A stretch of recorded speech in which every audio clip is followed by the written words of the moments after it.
continuando con lo que habíamos dejado en la semana pasada, ya habíamos hablado de los niveles de prevención, habíamos hablado de la prevención primordial, vamos a hablar ahora de la prevención primaria.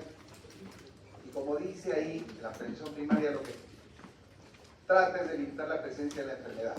Y tiene dos percepciones la prevención primaria, ¿no? Una, que es la promoción de la salud, no la promoción de la enfermedad, sino la promoción de la salud. Y el segundo nivel, que viene a ser la prevención, específicamente en el contexto de la protección específica. Y ahí ya, como usted, ¿esto qué sería? A ver, ¿qué nivel de prevención sería esta? ¿Promoción o protección? Promoción, ¿no? Pero no se olviden, la promoción, todo lo que es información, educación y comunicación está en el contexto de la promoción. Entonces sale esto, yo les decía, juntos podemos vencer el dengue, sin criadero, no hay zancudos, o lávate las manos, cuando estornudas o cuando toses, tápate la nariz. Son medidas de promoción. En cambio, estas de acá son de protección. Todo lo que es acción es protección, ¿no? ¿Esto de acá qué sería? ¿Promoción o protección? ¿Qué es lo que ustedes van a hacer en su establecimiento de salud? ¿Qué es esto? ¿Qué está haciendo esta licenciada? Está dando una charla. ¿Y una charla qué es? Promoción. Si esta licenciada estaría vacunando, ¿qué sería?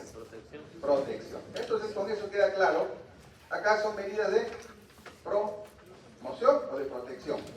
Protección, ¿no? Porque lo que estamos haciendo es fumigar para eliminar el vector, y acá lo que estamos haciendo es aplicar estas bolsitas que tienen un órgano fosforado para que se mueran las larvas, no los huevos, las larvas que se encuentran en este recipiente. Entonces, protección, protección. Esto de acá también, medida de protección, esto de acá también, medida de protección. ¿Por qué? ¿Qué es lo que están haciendo acá? Están haciendo remoción de los ¿qué? De los desperdicios, de los residuos que hay en la casa, ¿no? Donde pueden ser hábitats de la Aedes. Esto específicamente en el contexto de lo que se nos va a venir el próximo año, en verano. Van a ver, en verano vamos a estar con dengue nuevamente, ¿no? Porque no se está haciendo nada. Yo por lo menos no... Siempre esperamos que ocurran las cosas para tomar acciones, ¿no? Desde ahora deberíamos estar hablando sobre estos temas, porque el próximo año vamos a tener, ya tenemos el Aedes, cuando el Aedes se instala en un lugar, ya no se va a ir, se va a quedar. Entonces, ¿cómo vamos a eliminar? A través de las medidas de prevención. Y ahí viene el mensaje también para nosotros mismos, porque a veces nosotros tenemos nuestro recipiente de Rotoplas y no tiene tapa. Entonces, si no tiene tapa hay que ir viendo para que evitemos que se convierta en un criadero, pues, ¿no? O tenemos de repente nuestras llantitas de nuestro carro, los tenemos ahí, o tenemos nuestras plantitas donde regamos y el recipiente que está debajo está lleno de agua. Entonces, todas esas medidas las tenemos que tomar. Si no, van a aparecer, y si ustedes no las toman también, tienen que ser, mejor dicho, si ustedes ya las toman, también tienen que ser agentes promotores por los vecinos, ¿no? Por los que vivimos, con los que viven alrededor nuestro, porque nosotros podemos tomar las acciones, pero si alguien, si yo vivo en un edificio, mi vecino del segundo o tercer piso tiene plantas y tiene agua, va a haber el vector y nos va a afectar. Y si hay el vector, la probabilidad de que nos dé dengue va a estar presente, ¿no? Porque ustedes saben que dengue hay en todas partes. Este año hemos tenido, todo Lima ha habido dengue, todo Lima. Luego, y ahí ya en las medidas de prevención primaria hay estrategias poblacionales y estrategias orientadas a las personas que tienen el riesgo. Y estas tienen algunas ventajas y tienen también desventajas. Dentro de las ventajas, la estrategia poblacional es que aplica a todos, por eso dice la radicalidad, es para todos. No, pero yo no tengo riesgo de que haya Aedes en mi casa. Ah, no, pero eso aplica para todos.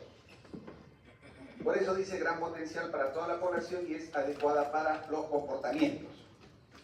La estrategia de riesgo es adecuada para los individuos que tienen el riesgo, pues, ¿no? Están sometidos al riesgo. Por ejemplo, dice, vamos a hacer solo campaña para aquellos que fuman. Ah, eso es una estrategia de grupo de riesgo. La ventaja que tiene es que motiva a los sujetos. Claro, yo fumo, y si ahí me dicen que dejas de fumar y al dejar de fumar me voy a sentir mejor, me va a motivar, ¿no? A diferencia de la estrategia poblacional. También hay motivación de los médicos, ¿no? Porque dice que yo tengo un paciente, por ejemplo, con obesidad, lo someto a un régimen dietético y de ejercicio. Si baja de peso, y cuando venga pesaba 100 kilos, viene de acá a un mes ya pesa 95 kilos, de acá a 6 meses ya pesa 80 kilos, voy a estar motivado como médico, porque voy a decir, lo que le he dado a esta persona, como una medida de prevención, ha tenido efecto.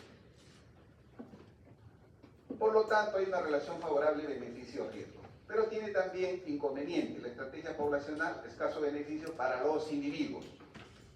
Escasa motivación de las personas. ¿Por qué? Porque es masivo, pues, ¿no? Yo les digo, si yo no fumo, si yo no soy gordito, si yo hago ejercicio, no tiene sentido de que me den medidas de prevención.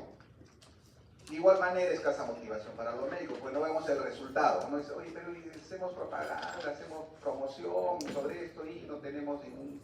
O sea, yo no lo veo reflejado en mi consultorio. Y la relación riesgo-beneficio puede ser baja.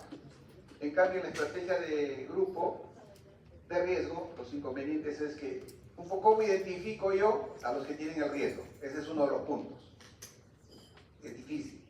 Luego, tiene un efecto temporal ilimitado. Efecto temporal mientras yo estoy dándole estoy haciendo la actividad en mi grupo de riesgo. Y efecto limitado porque solo va a intervenir en aquellos que tienen el factor. Si por ejemplo acá solamente el 20% tuviera el factor, pues ellos nomás se verían favorecidos. Por eso se dice que tiene un efecto limitado. Y es inadecuado para los comportamientos. Luego tenemos la prevención secundaria. Y hago un paréntesis, la prevención primaria, las acciones, creo que les dije la semana pasada, la prevención primaria reduce fundamentalmente la incidencia. ¿Por qué? Ya lo respondieron también ustedes. ¿Por qué? Evita la presencia de casos nuevos. Entonces ya vamos teniendo un concepto de que la incidencia está referida a los casos nuevos. La prevención secundaria está referida al diagnóstico y tratamiento. Prevención secundaria, segundo nivel y tercer nivel, ¿cierto? Y está referido al diagnóstico y al tratamiento. Y el diagnóstico vamos a hablar de pruebas diagnósticas en la próxima clase y vamos a hablar de pruebas terapéuticas en el contexto también del tema de tratamiento. Y la prevención secundaria tiene impacto fundamentalmente sobre la prevalencia. Y la prevalencia está referida a la presencia de casos nuevos y antiguos. Entonces, la incidencia se va a ver afectada por las acciones de prevención primaria. Se ha dicho de otra manera. Si yo les pongo una pregunta para que ustedes piensen y les digo, usted está vacunando contra COVID. Si realiza esta acción, impactará sobre qué medida epidemiológica. ¿Sobre qué medida epidemiológica? La incidencia, ¿cierto? En cambio, si yo le digo, usted está haciendo tratamiento de los pacientes con tuberculosis. Esta medida influenciará fundamentalmente sobre la prevalencia. Ahora vamos a entender incidencia y prevalencia. Entonces, y la prevención secundaria está referida al diagnóstico y al tratamiento. Para hacer prevención secundaria se requieren algunas condiciones, ¿no? Primero, disponer de un método seguro y exacto de detección. ¿A qué se refiere eso? Eso a que las pruebas tienen que ser altamente sensibles. Yo les digo estas cosas que les digo, anótenlas. ¿Por qué? Porque ya van a entender en la próxima clase qué es sensibilidad, qué es especificidad, qué es valor predictivo positivo, qué es valor predictivo negativo. Acá les vamos dando un panorama general, ¿no? Entonces les digo, disponer de un método seguro y exacto de detección. Y eso se refiere a la sensibilidad. Son unas pruebas altamente sensibles para detectar pues, a los enfermos. Y luego, no solamente yo tengo que detectar y decir, señor, ¿sabe qué? Usted tiene esta enfermedad. Pero lo siento, no hay tratamiento, no sirve, ¿no? Entonces tiene que ser, para que sea un programa de prevención secundaria efectiva, tiene que haber una prueba que diagnostique precozmente y además debemos de tener de terapias eficaces y eficientes.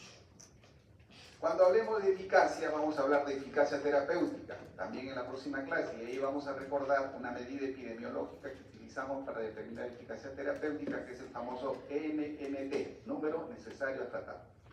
Y vamos a interpretar y todas esas cosas. Entonces, bien, lo que vamos tratando acá, lo vamos a ir desarrollando de manera más amplia en la clase subsiguiente. Si así es epidemiología, cuando hablemos en la segunda parte de diseño, vamos a volver a esto. Estamos hablando del diseño experimental y vamos a decir, el diseño experimental o llamado ensayo clínico controlado me permite a mí determinar la eficacia terapéutica. y la eficacia terapéutica tiene que ver con un programa de prevención secundaria. Y ese concepto de eficacia terapéutica está relacionada con el NNT. Ese tipo de conexiones tienen que hacer ustedes. Aquí están los diferentes ejemplos de prevención secundaria, ¿no? Tamizaje de recién nacidos para, por ejemplo, ver si tiene o no tiene hipotiroidismo. Detección sistemática del cáncer de cuello uterino, detección de hipertensión, prueba de detección de sordera en trabajadores, prueba de detección de dengue en febriles. Son ejemplos de prevención secundaria. Luego la prevención terciaria, el objetivo es fundamental, hay que recordar nomás que la prevención terciaria lo que pretende es que el individuo sea reincorporado a su actividad usual. ¿Ya? Eso recuerda. Para eso se hace prevención secundaria. Si la persona que tuvo el daño, tuvo una secuela y era estudiante, el objetivo de la prevención terciaria es de que esta persona vuelva a sus actividades como estudiante. Si era un médico, vuelva a sus actividades como médico. Si era un enfermero o enfermera, vuelva a sus actividades como médico. Esa es la función o el objetivo fundamental de la prevención terciaria. ¿A través de qué? De reducir el progreso, las complicaciones que ya sean de una enfermedad ya establecida. Y por lo tanto está encaminada a reducir las secuelas y discapacidades, ¿no? Minimizar los sufrimientos y permitir que el individuo se incorpore a su actividad usual. Y esto que habíamos comentado, ¿no? Que dijimos, surgió este concepto de prevención cuaternaria, es antiguo, no es un concepto nuevo, pero el que ahora se está introduciendo en el contexto de los niveles de prevención, es la famosa prevención cuaternaria. Y como dice ahí, miren, orientada a disminuir la iatrogenia. La iatrogenia es un proceder inadecuado de nosotros. Le teníamos que dar el medicamento A, pero le dimos el B. A eso es iatrogenia, ¿no? O le dijimos que tenía neumonía y tenía cáncer, ¿no? Esas son acciones de iatrogenia. Entonces lo que pretende esta prevención cuaternaria es disminuir la iatrogenia, evitar intervenciones innecesarias. Yo les decía, ¿no?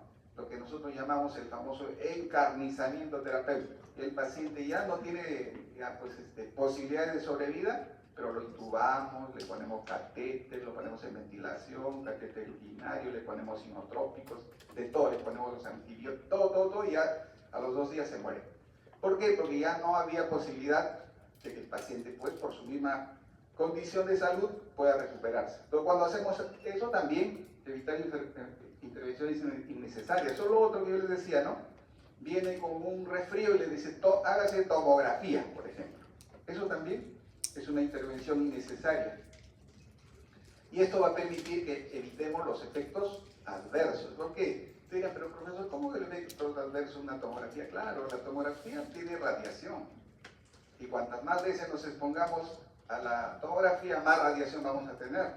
Y el problema de la radiación no es que yo hoy día me irradio, dejo un mes y ya la radiación se elimina, ¿no? La radiación es acumulativa. Entonces, si hoy día me irradia A, mañana me irradio B, A más B va a ser. Si es C más C, y se va acumulando. Y eso también tiene un efecto sobre nuestra salud. Ya dice, objetivo, evitar y atenuar las consecuencias de la actividad innecesaria, inadecuada o excesiva en el sistema sanitario, lo que les he comentado.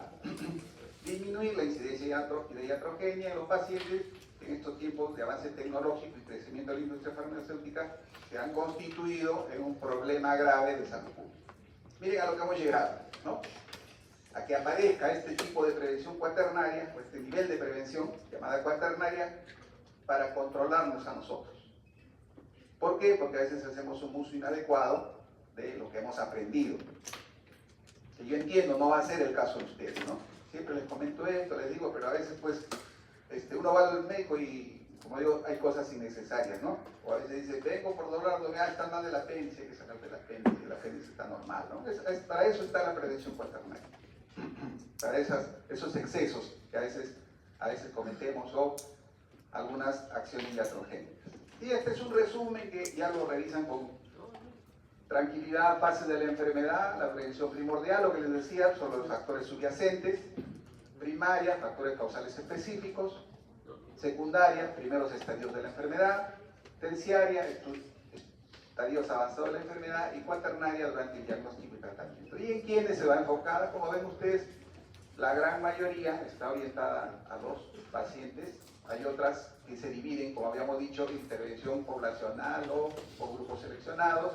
Esta prevención primaria puede ser población total, grupos seleccionados o personas sanas, ¿no? Entonces, van viendo ustedes los niveles, las fases y la población destinataria. Y acá al costadito pónganle, pues, prevención primaria reduce la incidencia, prevención secundaria reduce la prevalencia. Fundamentalmente ya tienen el cuadrito completo. ¿Qué otra cosa más? Acá, creo que eso es todo. Acá algunas aplicaciones para que vean de que lo que les enseñamos no es solo epidemiología, ¿no? Les he traído este ejemplo de la historia natural del dengue. Y acá tenemos un periodo subclínico que está caracterizado por ¿qué? ¿Qué caracteriza el periodo subclínico? O la etapa subclínica, no periodo, es el periodo este es el periodo patogénico. Y en el periodo patogénico hay una etapa subclínica y una clínica. ¿Qué caracteriza la subclínica? Eso que está ahí, que dice PI. Periodo de incubación. Y ahí les voy a hacer una reflexión, porque la vez pasada sí hubo una confusión. Lo vamos a recordar. ¿Qué es el periodo de incubación? Es el tiempo que transcurre desde que ingresa el microbio hasta que aparece el primer signo o síntoma. Periodo de inducción, ¿qué era? Es el tiempo que transcurre desde que ingresa el microbio hasta los cambios patológicos. ¿Ya? Ahí hubo una pequeña... Entonces borren lo que les dije la semana pasada y ponen lo que les estoy diciendo ahora.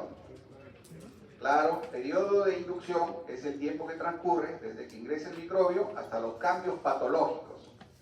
¿Qué son los cambios patológicos? Son esa interacción del microbio con el organismo donde se producen los anticuerpos, ¿no? Las inmunoglobulinas. Hasta ese momento, eso se llama periodo de inducción. Luego dijimos el periodo de latencia. Y ahí les decía, el periodo de latencia puede ser usado en dos contextos, o les digo, en dos contextos, en el contexto de las enfermedades crónicas o el contexto de las enfermedades transmisibles. Si hablamos desde la perspectiva de las enfermedades crónicas, tiene la misma connotación, escuchen lo que les digo, el periodo de latencia tiene la misma connotación que el periodo de incubación. Entonces, si hablamos de enfermedades crónicas, diríamos, el periodo de latencia es el tiempo que transcurre desde que los diferentes factores entran en contacto hasta que aparece el primer signo o síntoma. Ejemplo, diabetes mellitus. Es obeso, tiene antecedente familiar, malos hábitos alimenticios, pero no tiene diabetes. Eso va a estar 1 año, 2 años, 3 años, 4 años, 5 años, 10 años. Y a los 10 años dice, tengo mucha sed. Ah, ya, apareció el primer signo o síntoma. Ese tiempo que ha transcurrido, desde ese momento hasta que tuvo el primer signo o síntoma, se llama periodo de latencia. La otra connotación, les decía, en enfermedades transmisibles, se dice de que el periodo de latencia es el tiempo que transcurre desde que el microbio ingresa hasta que el individuo es contagiado. Esa es la otra connotación. ¿Con cuál nos vamos a quedar? Yo les doy las dos connotaciones porque ustedes leen y van a decir, pero el profesor nos dijo que era esto. Entonces, para fines del curso, nos vamos a quedar con la siguiente definición, que es lo que también les van a decir en los seminarios. El periodo de latencia es el tiempo que transcurre desde que ingresan, desde que interactúan los diferentes factores hasta que se produce el primer signo o síntoma. Y se utiliza en enfermedades no transmisibles. ¿Ya? ¿Está bien?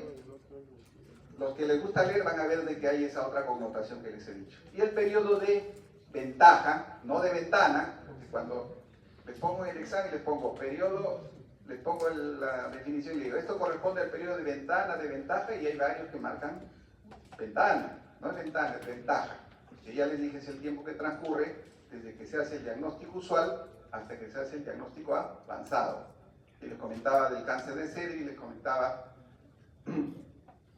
del cáncer de hígado, el cáncer de páncreas, que tienen diferentes periodos de ventaja, no de ventana. El periodo de ventana es el tiempo en el cual no se identifica el microbio estando la persona infectada, ¿no? Ese es el concepto clásico que apareció cuando tuvimos esta enfermedad llamada VIH, pues, ¿no? VIH, tiempo, ¿por qué? Porque las pruebas diagnósticas no permiten o no permitían diagnosticar sino después de 6 meses de haber tenido la infección. A ese periodo, estando infectado, que no se detecta, se llama periodo de ventana, no de ventana. Entonces les decía, nos sirve pues esto de acá para que nosotros podamos, por ejemplo, ¿no? Conociendo el periodo subclínico y el periodo clínico nos sirve para esto, para hacer la definición de caso. Les he puesto este ejemplo, dice, caso probable de dengue, toda persona con fiebre menor o igual a 7 días.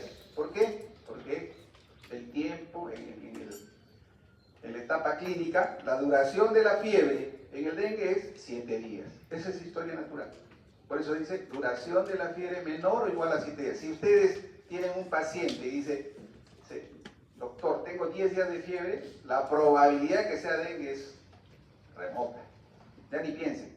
¿Por qué? Y eso gracias a qué? A la historia natural de la enfermedad.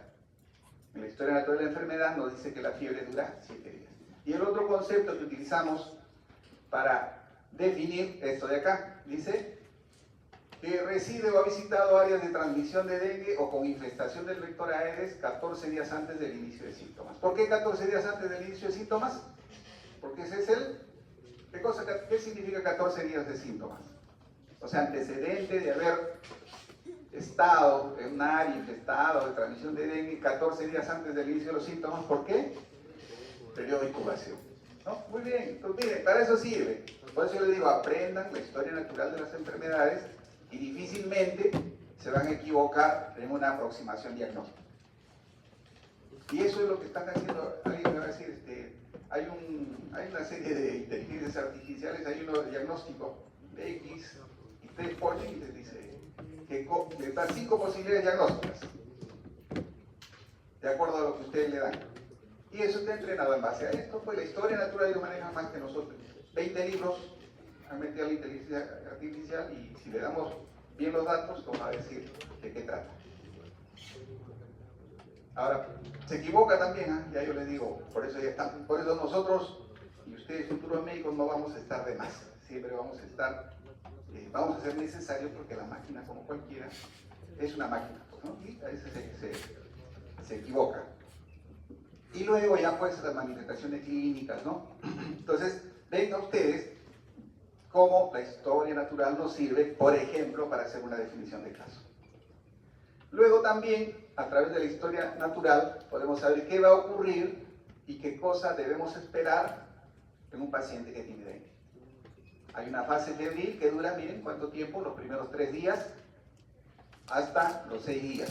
Pero en esta primera fase inicial, donde la fiebre es más intensa, va a ocurrir esto, deshidratación, fiebre alta, trastorno neurológico, convulsiones. Luego hay una fase crítica, y eso también, por ejemplo, historia natural. ¿Cuándo empieza la fase crítica? A partir del 3er día. ¿Hasta dónde? Hasta el 7º día. A veces dice, ay, estoy con fiebre, 2 días, ya me pasó, y me pongo a hacer actividad, no me termino mal. ¿Por qué? Porque casualmente las complicaciones se presentan en esta fase crítica. Y esa fase crítica, por la historia natural, sabemos que va desde el 3er día hasta el 6º día. Después del 6º día, 7º día, 8º día, ya entramos a la fase de convalescencia. Entonces, para eso nos sirve la historia natural, para que cuando ustedes aconsejen a su paciente, viene a sospecha de dengue, señor, repose por lo menos 7 días. Segundo punto, usted está en el 2º día, tenga cuidado, porque al 3er, 4º, 5º día se presentan las complicaciones. Si usted presenta dolor abdominal intenso, vómitos persistentes, tiene que acudir al establecimiento. Eso es lo que tenemos que hacer cuando estamos atendiendo a nuestros pacientes. Y lo que ha ocurrido, por ejemplo, en esta epidemia que ha habido de dengue, ha habido un número importante de fallecidos. Y un número importante de fallecidos del global ha sido como consecuencia de que no les dimos bien las instrucciones. ¿Y por qué les digo? Porque en el historial de los que han fallecido, dicen que en algún momento de la enfermedad asistieron a un establecimiento de salud. Entonces, esa muerte es atribuible a que no los atendimos adecuadamente.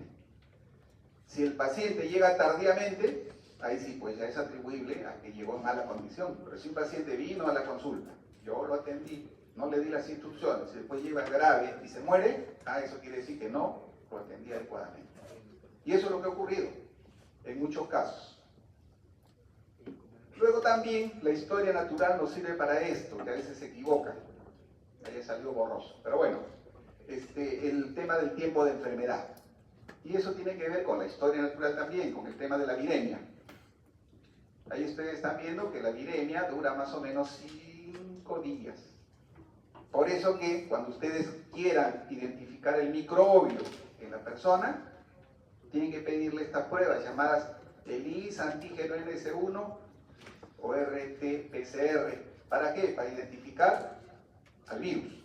Pero eso se lo tenemos que pedir dentro de los primeros 5 días. Antes de los 5 días, y eso tiene que ver con esto que estamos viendo acá, ¿no? Acá, con esto, esta viremia.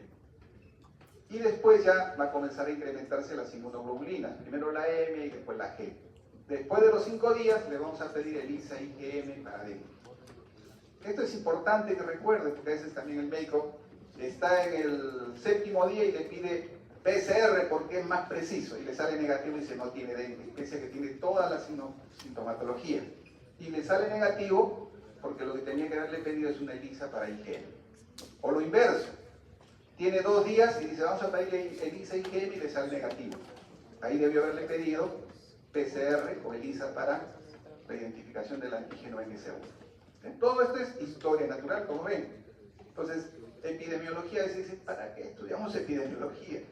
Si ustedes aprenden bien estas cosas, yo les digo, van a marcar la diferencia con los demás que no conocen estos aspectos epidemiológicos. Y siempre, cuando ustedes revisen las entidades nosológicas, vayan a los aspectos epidemiológicos y construyan la historia natural. Porque en ningún libro hay la historia natural de las enfermedades. Pero sería ideal, ¿no? Crear un libro donde haya la historia natural de todas las enfermedades, ¿cierto? No hay, porque hay que construirla. Con toda la información que está en los libros de las entidades nosológicas, aparece, hay que construir, ¿no? Periodo de incubación, síntoma inicial, en qué resuelve, si tiene cáncer del estadio 1, 2, 3, cuál es su pronóstico.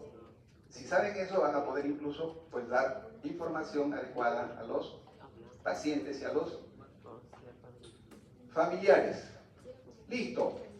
Ya, esto ya no les voy a dar, ¿no? Dice, para terminar responda, ya no van a responder nada. Pero ahí les quiero recordar, también hay todavía un poquito de dificultad, con muy pocos. Miren, a mí me interesa, como les he dicho, que ustedes aprendan. Y eso que escriben, que ustedes crean, el profesor los lee, yo los leo. Yo tengo ahí como 5 o 6 estudiantes que han contestado de manera inadecuada, que es historia. Pues les pregunté qué es la historia natural de la enfermedad, ¿cierto? Sí, eso les pregunté en pasito. Y han contestado de que es la evolución de la enfermedad con intervención. Y no es así, ¿cierto? La historia natural de la enfermedad es la evolución de la enfermedad sin intervención. La evolución de la enfermedad con intervención médica, ¿cómo se llama? ¿Cómo se llama? Márquelo correcto, les pongo. ¿Cómo se llama? Les dije. Curso de epidemiología, no. Curso clínico, les he dicho. Sí les dije. Entonces, además, revisen también la información que les hemos dado. No solamente el examen viene de lo que vamos haciendo acá, sino de lo que se les ha proporcionado como material de bibliografía. Listo. Ya esto ya creo que ya está de más. Bien. Entonces vámonos ahora sí a nuestra clase de...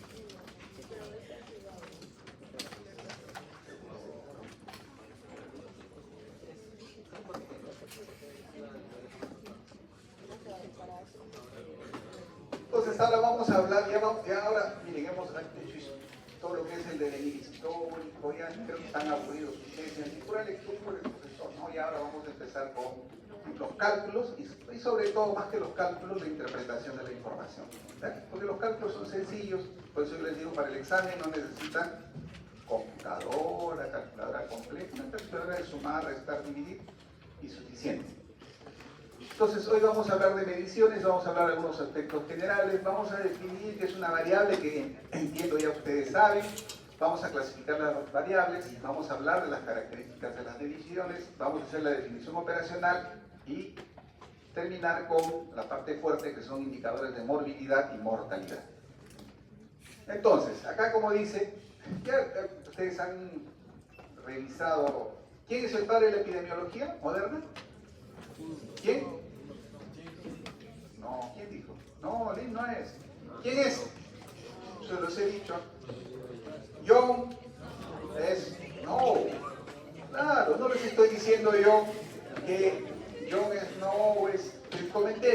Inglaterra tiene incluso en septiembre sacan ¿cómo se llama? La bomba de agua para rendirle homenaje. ¿No le dije? No, John Snow. ¿Por qué es el creador del método epidemiológico? ¿Qué es el método epidemiológico? Es el mismo método científico aplicado al contexto epidemiológico. ¿Sí? Entonces, revisen. Yo les digo por eso también, ustedes tienen que ser proactivos y revisen lo que se les dice. Yo no sé dónde han sacado Lin. La lectura es de Lin. Lin es el que se supone hizo la primera investigación experimental. Eso es otra cosa, pero no es el padre de la epidemiología. El padre de la epidemiología es de la epidemiología moderna, porque de la epidemiología antigua, ¿quién es? Hipócrates, ¿no? Entonces, yo vengo de la epidemiología moderna. ¿Por qué? Porque desarrolló el método epidemiológico y además fue el primero que aplicó una medida de control en el contexto de un brote. ¿Ya? Entonces Lin nos ha hecho recordar un poquito todo lo que han revisado del escorbuto. Yo supongo ya han salido expertos en el escorbuto. Lo que ustedes han hecho, ¿ustedes hacen bioquímica? Sí, llevan bioquímica, ¿no? Claro, ¿han hecho ahí las vitaminas? Claro. Y el que dice que no ha asistido. Pero sí han hecho pues vitamina C y ahí han visto en qué ciclo metabólico interviene la vitamina C. Y al actuar sobre ese ciclo metabólico, ¿qué es lo que genera?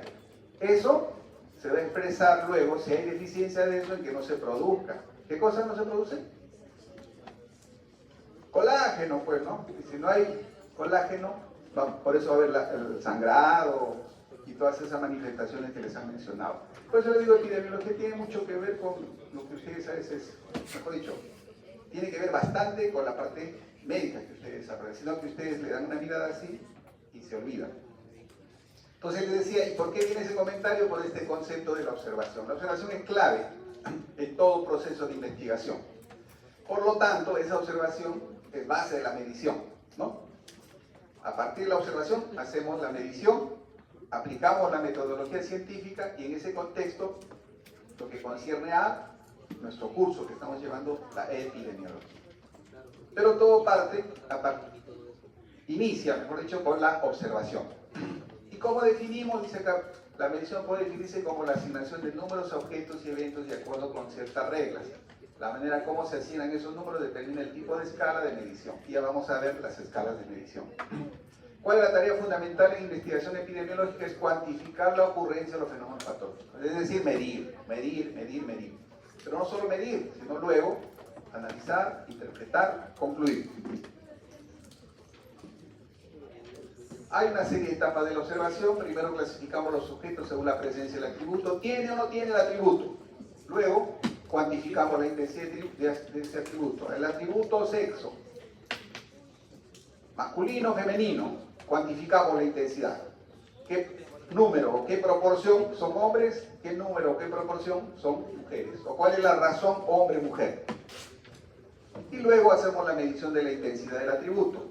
¿Qué tan frecuente es este atributo con respecto a la otra característica? Y ahí se debe establecer las diferencias cuantitativas entre un individuo que tenga el atributo y otro que también, y otro que no la posea, ¿no? Que no la posee. Este es el señor Snow en una caricatura, ¿no? Y ahí está, pues, ha observado, ha planteado el problema, dijo por qué se muere, planteó su hipótesis, dijo, hizo su mapita, ubicó, ya hay la bomba de Broad Street, y ahí identificó en esa hipótesis, identificó las variables, pues, ¿no? Las variables eran el agua, ¿consume agua de la bomba o no consume agua de la bomba? ¿Fallece? ¿No fallece? Esas eran sus variables. ¿A partir de qué? Del planteamiento de la hipótesis, ¿no? Luego de haber observado. Variable, acá en resumen. ¿Qué es una variable? Es una característica que toma diferentes valores. Eso también, yo les digo, por ejemplo, a ver, el año 2017, vamos a hacer el análisis en el año 2017 de los pacientes que tienen apendicitis. Y las características de los pacientes con apendicitis es que el 40% son mujeres, un 60% tienen entre 15 y 16 años. De eso que les he dicho, ¿cuáles son las variables? Edad. ¿Qué más?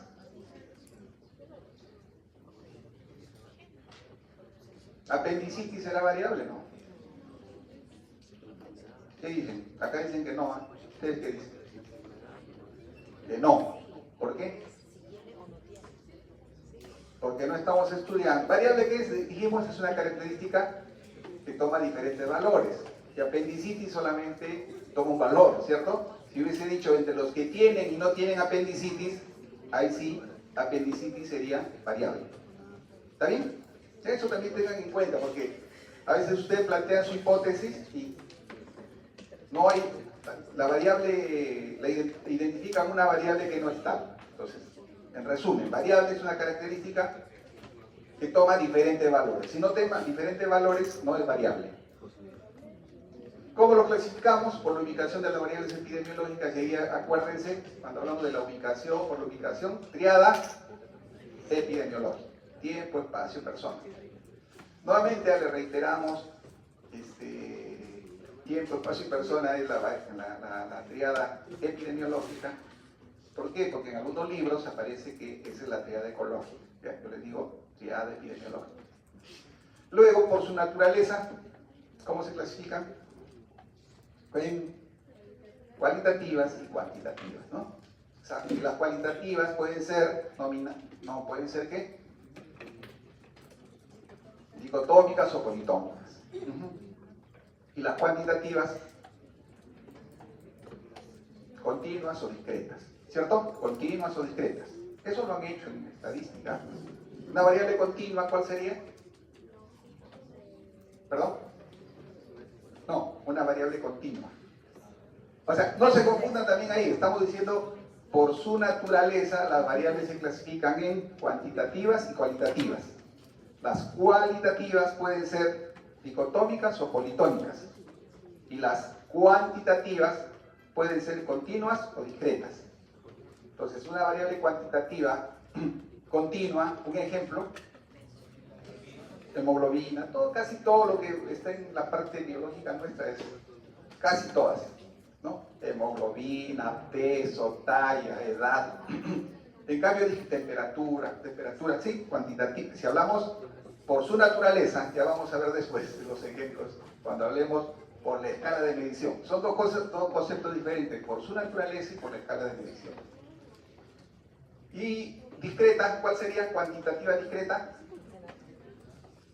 Número de hijos, pues, ¿no? Número de hijos. Porque no hay 2 hijos y medio, ¿no? Nadie tiene 2 hijos, tengo 2 hijos y medio, no. Eso se llama variable cuantitativa. ¿Qué? Discreta. Número de dientes, ¿qué sería? Cuantitativa discreta. Discreta. Porque no hay. ¿Cuántos dientes tengo? 20 y medio dientes. No, no. O hay 20 dientes, 16 dientes, 18 dientes. ¿Ya? Y luego, la relación entre ellas, hablamos de variable dependiente, variable independiente y variable dependiente. Ejemplo, el cigarro produce cáncer de pulmón. ¿Cuál es la variable independiente?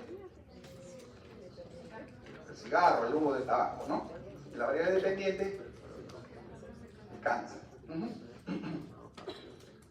O Helicobacter pylori produce cáncer de estómago. ¿Cuál es la variable independiente? Helicobacter. Entonces es la causa y el efecto es la variable dependiente, cáncer, ¿ya? Y luego por la escala de medición son nominal, ordinal, de intervalo y de razón. ¿Cierto? Nominal, ordinal, de intervalo y de razón. Entonces yo les pido que eso le den una leidita como parte del recuerdo de estadística. ¿No? Nominal, por este ejemplo de nominal, sexo, ¿no? Nominal. Ordinal, grado de instrucción, ¿no? Grado en el ejército, grado en la policía, grado de quemadura, ¿cierto? creo que acá les tengo, ya acá está un resumen de las escalas. Esto es importante que sepan para que diferencien. Cuando hagan su definición operacional, identifiquen las diferentes escalas de medición. La nominal, ordinal, intervalo y de razón. Sí, a veces hay dificultades con identificar las variables de intervalo y de razón. ¿Cuál es la diferencia? En uno el cero es absoluto y en otro el cero es relativo, referencial. En el de intervalo el cero es referencial, ¿no? O sea, puede haber menos de cero. Ejemplo, temperatura. Otra medida que usamos nosotros en la parte médica es el balance hídrico. Porque yo puedo tener balance hídrico cero, o sea que lo que ingresó se eliminó. O sea, el volumen que yo ingerí fue eliminado.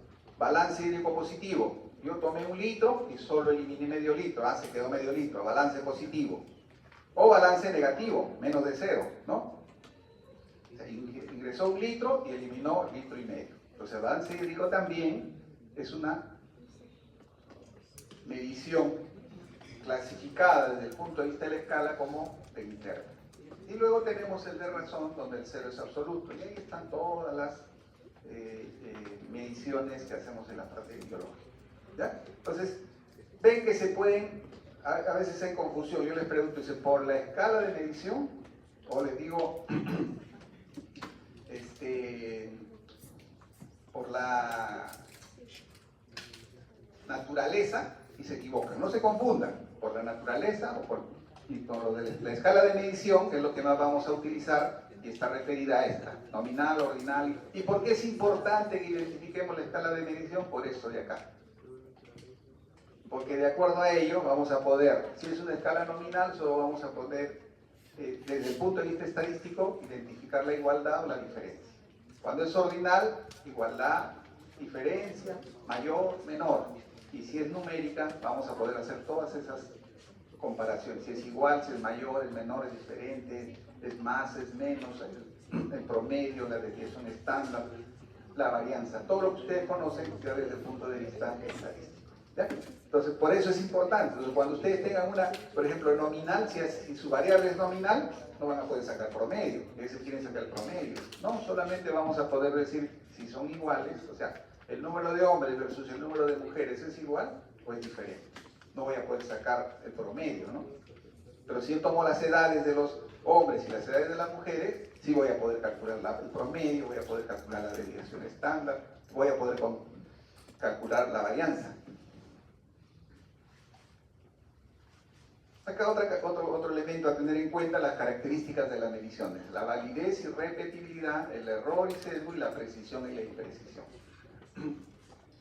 Si ustedes quieren saber si su medida es válida, tienen que responder afirmativamente a esta pregunta. ¿Está usted midiendo lo que usted cree que está midiendo? Dicho de otra manera, si yo estoy midiendo a una persona que tiene 80 kilos, ¿estoy midiendo que tiene realmente 80 kilos?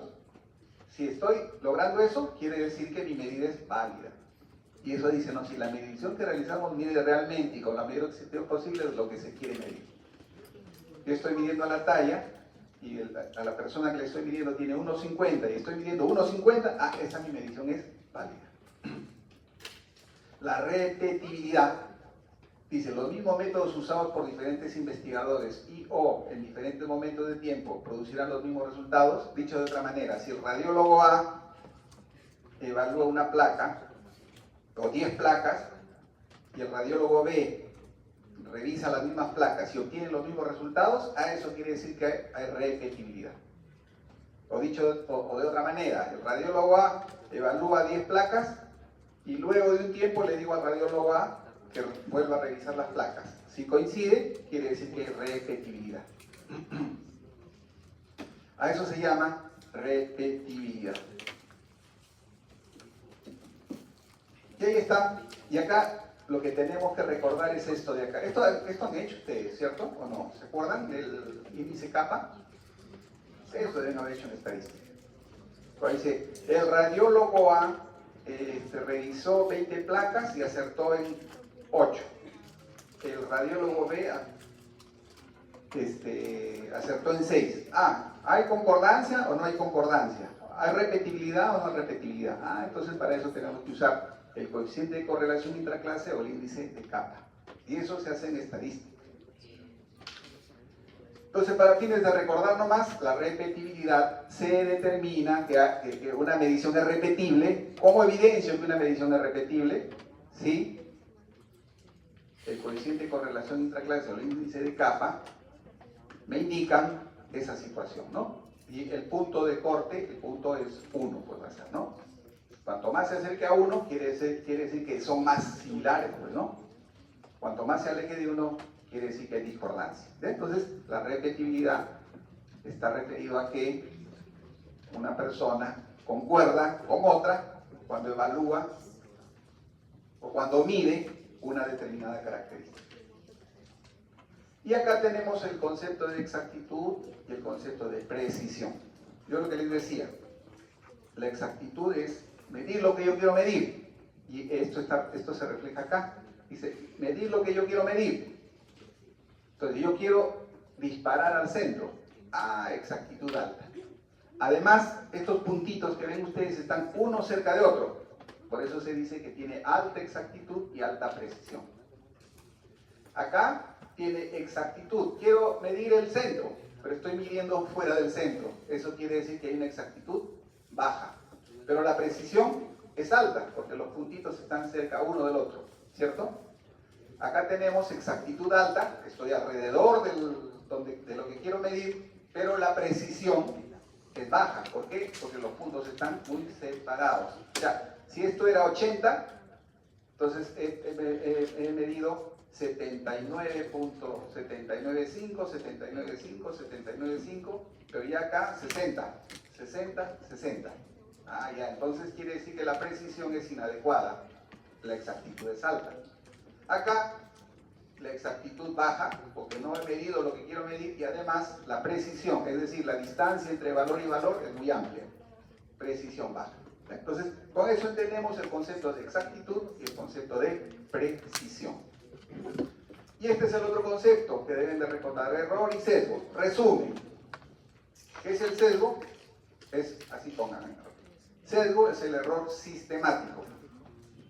Y el error es el error aleatorio, vamos a decir.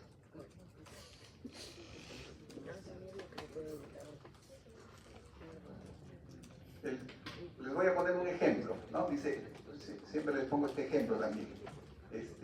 Si una balanza está descalibrada y ustedes compran un producto y cada vez que compran el producto le pesan 200 gramos menos, eso se llama sesgo o error. ¿Por qué error? Entonces miren lo que les estoy diciendo, por eso piensen. Yo les estoy diciendo, cada vez una balanza no está equilibrada. Y cada vez que ustedes compran un kilo de papas, les van a pesar 200 gramos menos cada vez. Hoy día 200, mañana 200, pasado 200. Y todos los que van, les van a reducir 200 gramos. ¿Eso es un error aleatorio o un error sistemático? Entonces, ¿cómo se llama ese sistemático? Sesgo, pues. ¿Ya? Sesgo, error sistemático.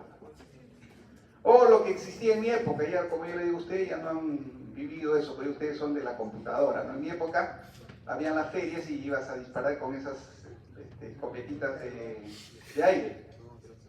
Y había premios si tú acertabas alguno. Pues te daban creo que 10 plumillas o 5 plumillas, y si hacías 4 te daban un chocolate, si hacías 5 te daban un muñequito, qué sé yo. Pero ¿cuál era el problema? De que la mira estaba torcida. Entonces yo cuando apuntaba al centro disparaba al costado. Eso se llama, eso es lo que está acá, sesgo, sesgo, sesgo. En cambio, si la balanza está bien equilibrada y hoy me pesa un kilo, voy en otro momento 999 gramos, en la siguiente 100.000, un gramo, eso es un error aleatorio, eso se llama error. ¿Ya? Entonces comprendan, error y sesgo, son dos cosas diferentes. Sesgo, error sistemático, error aleatorio, el error aleatorio. Ahora vamos a hablar de la definición operacional de la variable, y acá también recordarles, a veces hay dificultades, ¿no? Dicen, pero ¿cómo es eso de definición operacional? Entonces, para que no se confundan, les he puesto qué es la definición conceptual y qué es la definición operacional. Como dice ahí, la definición conceptual es la definición que se obtiene de los diccionarios o de los libros, ¿no? Dice, hipertensión arterial es el incremento de la presión sistólica en tanto cuando una persona se le toma en posición sentada. Ya esa es la definición conceptual. En cambio, la definición operacional es la definición que permite que nosotros midamos la variable. Por eso que les pedimos que en su proyecto de investigación haga la definición operacional, porque si ustedes no definen operacionalmente su variable, no van a poder medir su variable ni de manera exacta ni de manera precisa. ¿Por qué? Porque la definición operacional permite que nosotros midamos la variable con las características que les hemos mencionado. Ahí está el ejemplo, dice tuberculosis, enfermedad infecto contagiosa causada por el bacilo de Koch. Esa es una definición conceptual. Con esa definición podrían medir ustedes a una persona que tiene tuberculosis. No, pues no. Tiene que haber una definición operacional. Y creo que les he puesto el ejemplo allá. Y para hacer la definición operacional, como dice ahí, es un proceso creador y complejo. ¿Ya? Cuando les digo que es un proceso creador y complejo, ya les voy diciendo de que esto no está en los libros. Profesor, ¿de dónde saco la definición operacional? No, ustedes primero tienen que leer sobre el tema, obviamente conocer la definición conceptual y a partir de ello, por un proceso creador y complejo en algunas circunstancias, van a definir operacionalmente su variable. Y lo primero que tienen que hacer es definir el valor final de la variable. Obviamente identificando la variable, pues no. El segundo paso es identificar los criterios que les van a dar, los valores que le van a dar a la variable, y en tercer lugar, cómo van a medir la variable. Si hacen eso, todos los involucrados en la investigación van a medir de manera exacta, precisa, la variable. Acá ve justo tuberculosis, les decíamos, ¿no? Miren, tuberculosis, dijimos, la definición conceptual es enfermedad infecto-contagiosa causada por el bacilo de Koch. Pero acá tenemos la definición operacional. Entonces, tuberculosis, como está ahí definido con valor final, tuberculosis y no tuberculosis, ¿qué tipo de variable será por su naturaleza? Yo les pongo en el examen eso, digo, diga usted en esta definición operacional, la variable es por su naturaleza y marque la correcta. ¿Qué sería?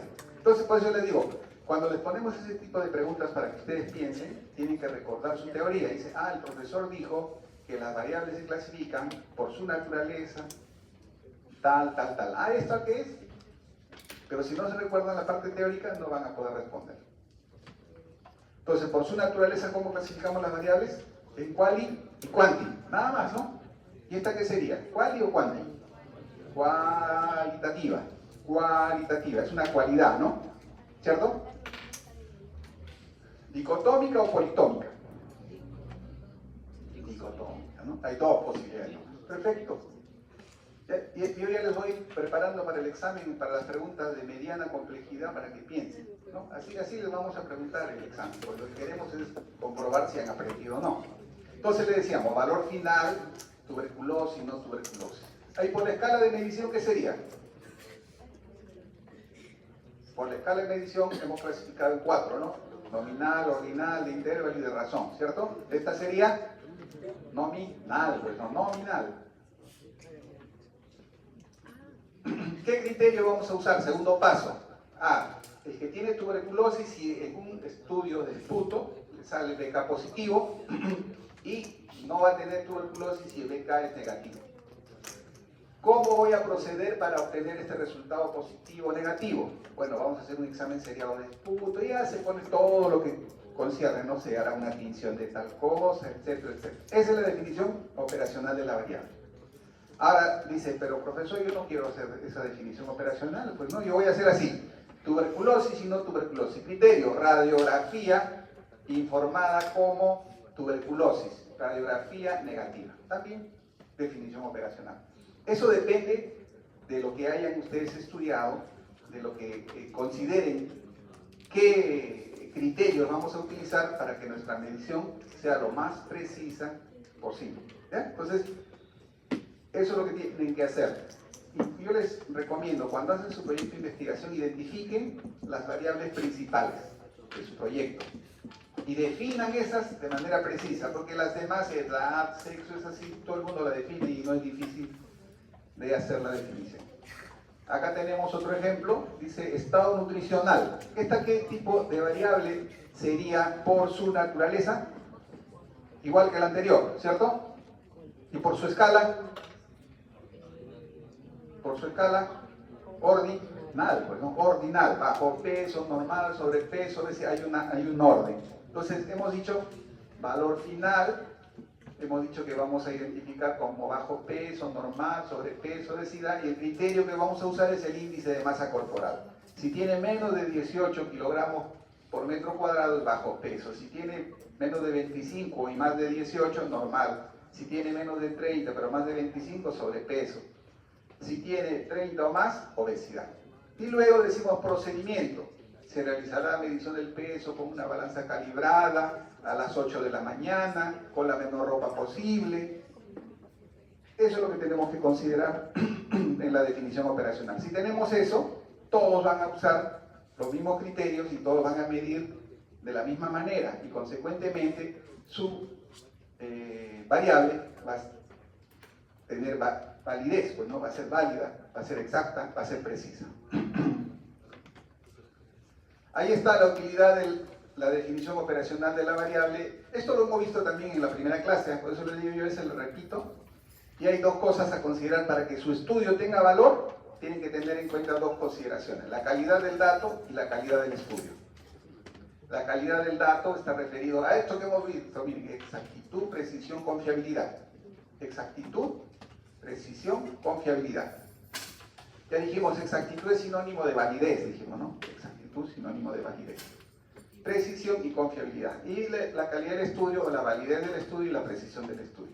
Entonces, ¿dónde creen ustedes que va a intervenir la definición operacional de la variable? Ahí, ¿no? ¿Dónde? Ya no quiere responder tampoco es la definición operacional de la variable, ¿no? Ahí va a intervenir.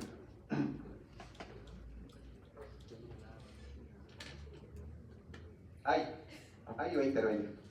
Entonces, nuevamente les reitero, si ustedes quieren tener datos de calidad, tienen que hacer una buena definición operacional de la variable. Para la calidad del estudio hablamos de la validez, y eso ya lo vamos a tratar más adelante, tiene que ver con el sesgo, y la precisión con el tamaño de la muestra. Entonces ahí tenemos completo. Miren, si ustedes quieren tener datos de calidad, definición operacional de la variable. Si quieren que su estudio sea de calidad, tienen que considerar la validez, y para que haya validez tenemos que controlar los sesgos. Y si queremos que haya precisión en la calidad del estudio, tenemos que controlar el tamaño de la muestra. Todo esto lo vamos a ir desagregando, ¿ya? Poco a poco. Por hoy recuerden esto que les estoy mencionando, que la definición operacional de la variable permite que tengamos datos de calidad. Y cuando yo digo datos de calidad, me refiero que el dato es exacto, preciso, confiable. Exactitud, sinónimo de validez. No se olviden, a veces le pongo el examen de validez y usted no ha enseñado, profesor, porque el PPT no existe. Yo les estoy diciendo, exactitud igual que validez. Miren lo que quiero medir. ¿Cómo se expresa la medición en epidemiología? A través de cifras absolutas y cifras relativas. Eso se llaman indicadores epidemiológicos. Entonces los indicadores epidemiológicos pueden expresarse a través de cifras absolutas y a través de cifras relativas. ¿Qué es un indicador? Es aquel que porta una información para tomar una decisión. Eso es un indicador. Es una información portadora de un mensaje. ¿Para qué? Para que tomemos una decisión. ¿Por qué son útiles? Porque facilitan el tratamiento de la información de los procesos, porque mejoran la calidad de las decisiones, ¿no? Si yo sé, por ejemplo, el indicador de ejecución presupuestal, estoy en 40%, ese dato me va a servir a mí para que mejore la calidad de mis decisiones y pueda mejorar mi ejecución presupuestal. Fortalece la capacidad de gestión en la organización, porque a partir de los datos que yo voy obteniendo, voy a poder decir si estoy yendo bien o estoy yendo mal. Por ejemplo, en un establecimiento de salud, si yo comienzo a evaluar los indicadores, como yo les mencionaba, indicador de calidad. ¿Cuál es un indicador de calidad que les dije?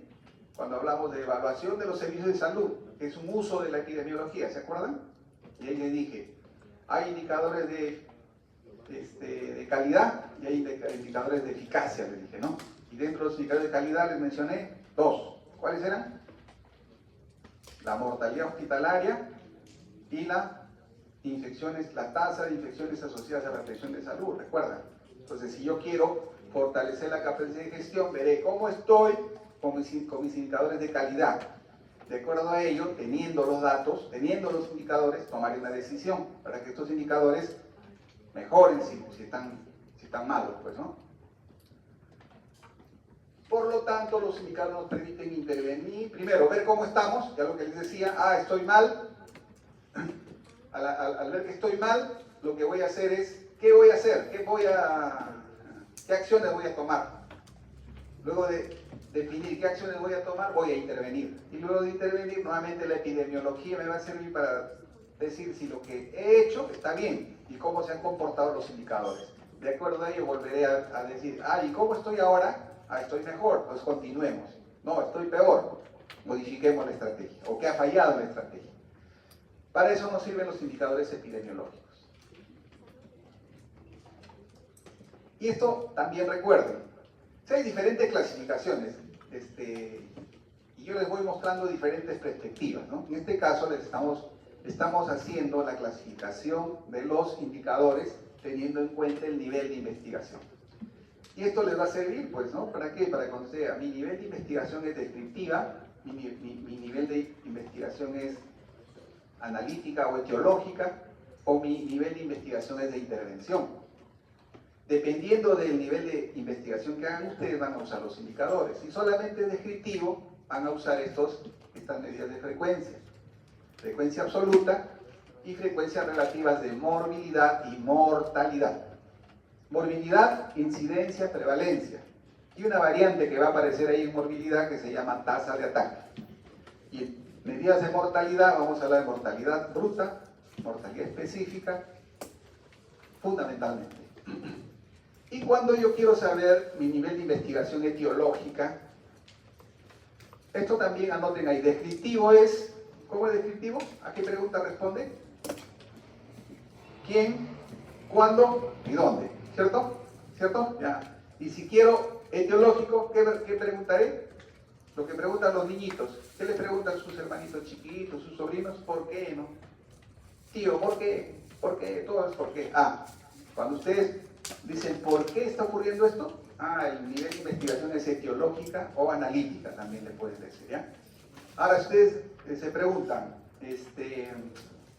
¿qué pasará si yo intervengo dando vitamina C a los que tienen deficiencia? Para eso vamos a tener estas medidas de intervención llamadas medidas de impacto potencial. El riesgo atribuible, el riesgo atribuible poblacional, la presión atribuible, la presión atribuible poblacional. Hoy vamos a desarrollar descriptivo y junto con esto descriptivo vamos a añadir la próxima clase el tema de pruebas diagnósticas y terapéuticas. Luego vamos a hablar en el contexto de lo que es enfoque de riesgo, los etiológicos y los de intervención. Y con eso completamos todo lo que son mediciones epidemiológicas. Y yo les digo, si aprenden esto y sacan, obviamente, si han aprendido y aprueban el examen, primero ya la probabilidad de que pasen el curso es altísima, porque en la segunda parte, en verdad que yo les digo, es no complicado. Entonces, medidas de frecuencia pueden ser absolutas o relativas. Las absolutas señalan cuántos hechos, ya. Para resumir, las absolutas dicen, hay 50 hombres, en el aula hay 60 mujeres, 80 varones, en el hospital hay 40 con tuberculosis, 20 con neumonía, 10 con enfermedad diarreica, 80 con dengue. Esas son cifras o valores absolutos, los números como tal, ¿ya? Acá les he puesto, mide el riesgo, entonces ya acuérdense también esto, de que los valores o frecuencias absolutas no miden el riesgo. No miden el riesgo. Entonces, las siguientes, ¿cuáles no mide el riesgo? Los valores o las cifras absolutas. Le ponemos tasas de incidencia y le ponemos un valor absoluto o una distribución proporcional, o mejor dicho, le ponemos valores absolutos y diferentes tasas y le preguntamos ¿cuál mide el riesgo? ¿Cuál no mide el riesgo? Estas, las frecuencias absolutas. Y ahí está, dice, en la comunidad de La Loma nacieron 1000 niños y murieron 5 niños de tosferina. Eso es un ejemplo de cifras absolutas. Acá, ¿qué vemos? ¿Cifras absolutas o cifras relativas?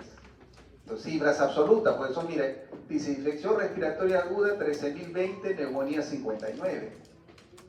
Si ustedes dividen 59 entre 13.020 y lo multiplican por 100, ya no será una cifra relativa, será una cifra, perdón, no será una cifra absoluta, será una cifra relativa. Entonces, todo lo que son números, como ven acá, son cifras absolutas.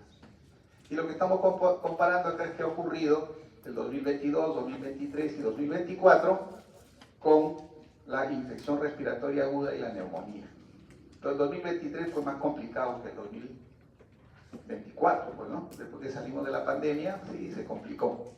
Aunque ahora ha ocurrido un fenómeno bien interesante, de que los que se están muriendo más son los ancianitos, los mayores de 60 años. Por ejemplo, en esta ¿Qué tipo de enfermedades están? Por su clasificación, ¿cómo se clasifica? ¿Se acuerdan o no? Les doy las alternativas. ¿Es una enfermedad estacional o es una enfermedad cíclica? A ver.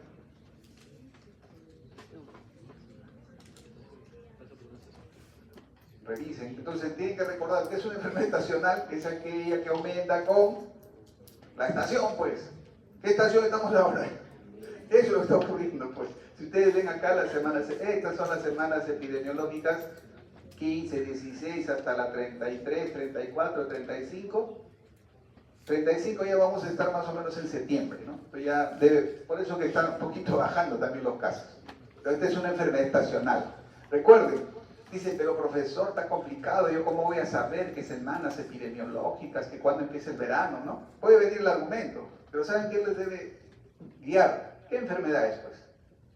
Y yo les dije, son enfermedades estacionales, las infecciones respiratorias agudas, les he dicho. La otra enfermedad estacional que les dije, la enfermedad diarreica aguda, ¿cierto? Porque la diarrea aparece en verano y la infección respiratoria se incrementa, no que aparece, se incrementa en invierno. En cambio, enfermedad cíclica les dije, repasen, ¿eh, muchachos? Ahora, valores o frecuencias relativas son coeficientes. Y ahí tenemos las razones, las proporciones y las tasas. Esto también es sencillo, ¿no? Todas las mediciones epidemiológicas tienen esta fórmula. Hay un numerador, un denominador y un factor de expansión. Dependiendo de lo que hay en el numerador, se va a llamar la tasa. Entonces no es difícil, X sobre Y por K. En la medida que cambie X, vamos a decir, esta es incidencia, esta es prevalencia, esta es mortalidad, esto es letalidad, esto es tasa de ataque. A veces tienen problemas con este valor K. K es una constante, que es un múltiplo de 10. Cuando yo digo múltiplo de 10 es 100, ¿no? Múltiplo de 10 es 100. ¿Ah? A decir, pero profesor, 10, no. Lo mínimo de este indicador es 100. Puede ser 1000, 10.000, 100.000, hasta 1.000.000. No hay ningún problema. ¿Va a depender de qué? De la enfermedad, pues, ¿no? ¿Y para qué utilizamos? Como dice, ¿para qué sirve el factor de ampliación K? Para que podamos interpretar nuestra tasa o nuestro indicador. ¿Por qué? Porque cuando nosotros dividimos un numerador con un denominador, nos va a salir un valor 0.005 de repente, o 0.0567. Yo quiero interpretar esa tasa, no la voy a poder, tengo que usar mi factor de ampliación. Esto también recuerden, miren, para tasa de ataque y letalidad siempre el factor de expansión es 100. Siempre. Para mortalidad infantil, 1000 nacidos vivos. Para mortalidad materna, 100.000 nacidos vivos. Yo antes les decía, y esto viene en el examen nacional de medicina, que ya no va a haber, creo, ¿no? O si va a haber, no sé, ahorita en una discusión. Saben, ¿no? Que están en una discusión. Esa cosa también ustedes tienen que enterarse como estudiantes. Dice, el estudiante, el médico, ya cuando ustedes el médico no solamente debe saber de medicina, dicen, ¿no? Porque somos pues un ente social y por lo tanto tenemos que estar enterados de todas las cosas. Y ustedes tienen que enterarse de las cosas que van ocurriendo, por ejemplo, en el ámbito estudiantil, ¿no? Hay una propuesta de que cambie la modalidad del ENAM. Y ya el decano de San Marcos de la Facultad de Medicina ha dicho que no va a participar en la elaboración no va a participar en este proceso. Hay una serie de cosas, pero es importante que sepan. Y yo les decía, recuerden, porque en el examen les van a decir, ¿cuál es el factor de expansión para la tasa de mortalidad materna? Esa pregunta siempre. Luego para morbilidad, 100.000, para mortalidad específica, 100.000 y para mortalidad bruta, 1.000. Esos son generalmente los valores que utilizamos como factores de expansión para poder interpretar la información. ¿Qué es una razón? Es una relación entre un numerador y un denominador y cuya característica fundamental es que el numerador no está contenido en el denominador. Y ya todo eso ustedes lo leen con calma, pero yo les estoy dando el resumen, ¿no? Una razón es una relación entre un numerador y un denominador donde la característica es que el numerador no está contenido en el denominador. Dicho de otra manera, el numerador son eventos diferentes a los del denominador. Yo quiero calcular la razón de hombres y mujeres en el aula, entonces digo, ¿cuántos hombres hay dividido entre el número de mujeres? Esa es una razón. Y ahí creo que está ahí tenemos ejemplo de razón de masculinidad. Esto también les pongo acá, mortalidad materna, la tasa de mortalidad materna como tal es una razón. ¿Por qué? Porque relaciona a los fallecidos por causa materna entre los nacidos vivos, ¿no? El numerador no está contenido en el denominador. Y acá, esto también anoten, el riesgo relativo, que yo les dije, a ver, el riesgo relativo, que es una medida de impacto, no, es una medida que nos dice la etiología, o que nos determina la causa, es una razón, incidencia en expuestos sobre incidencia en no expuestos. Eso lo vamos a revisar como medidas de la fuerza de asociación. Ya está, acá a ver el ejemplo 1. ¿Cuál es la razón hombre-mujer en el ejemplo 1? Rapidito. ¿Cuánto es? 1, pues, ¿no? 0,5. ¿Y acá? 2, ¿no? Listo. Entonces se entendió, ya está clarito, ¿cierto? La razón. Entonces el numerador no está contenido en el denominador. Ahí cuando nos sale 0,5 tenemos, en este caso hay que ponerle por 10, ¿no? 5 entre 10, porque no podemos decir hay medio hombre por una mujer, ¿cierto? Hay un hombre por cada, los 5 hombres por cada 10 mujeres. Listo, acá está la aplicación para que vean. Entonces todo esto que yo les enseño no es algo que esté en el aire, ¿no? Todo esto lo van a ver en la diferente información que se maneja en el país. Y acá está un ejemplo que es la razón de caso de infección por VIH notificado según sexo y razón, hombre-mujer. Y vamos viendo de que lo que ha ocurrido es de que la razón se va disminuyendo poco a poco. Esto cuando empezó era más evidente, ¿no? Cuando nos íbamos a los años anteriores al 2015, la razón hombre-mujer era bien amplia. Había poquitas mujeres que tenían VIH versus los hombres. Y conforme ha ido pasando el tiempo, esa barrita roja ha ido creciendo. Y ha ido creciendo por múltiples cosas, pues, ¿no? Entonces esa información nos tiene que servir para poder analizar. Ahora, la proporción también es una relación entre un numerador y un denominador, y la característica es que el numerador está contenido en el denominador. ¿Está bien? El numerador está contenido en el denominador. Y como dice ahí, lo que nos expresa es la frecuencia con la que ocurre un evento en relación con la población total en la cual esta puede ocurrir. Si queremos hallar la proporción de hombres y mujeres en el aula, ¿cómo haríamos? Dividiríamos el número de hombres entre el total de todos los que están presentes acá. Si queremos calcular la proporción de mujeres, el número de mujeres entre todos los que están presentes acá. Y ahí está el concepto que les digo, el numerador está contenido en el denominador. Distribución proporcional o porcentaje. no se olviden, ¿ah? Las distribuciones proporcionales al final, la suma de las distribuciones proporcionales nos tiene que dar 100%. Y ahí está el otro ejemplo. A ver, ¿cuál es la proporción de hombres? Y ahí rapidito, griten. 50%. Ejemplo 2, 33.3%. Ejemplo 3, 75%, ¿no? Listo, facilito. Y ahí está el ejemplo de funciones por neumonía en menores de 5 años según grupo de edad, distribución proporcional. 112, entonces si yo les pregunto, la distribución proporcional de funciones en menores de 5 años es menores de 2 años tanto, de 2 años a 11 tanto, de 1 a 4 años tanto, siendo el número total de funciones 112, ¿cuál será la cifra absoluta de fallecidos en el grupo de 2 a 11 meses? ¿Puede responder o no? ¿Sí, no? ¿Sí o no? ¿Se entendió o no se entendió? 112 sería 100%, 48.2, ¿qué porcentaje de 112, cierto? Y ahí sacamos el número absoluto. Entonces tenemos ya la cifra absoluta de...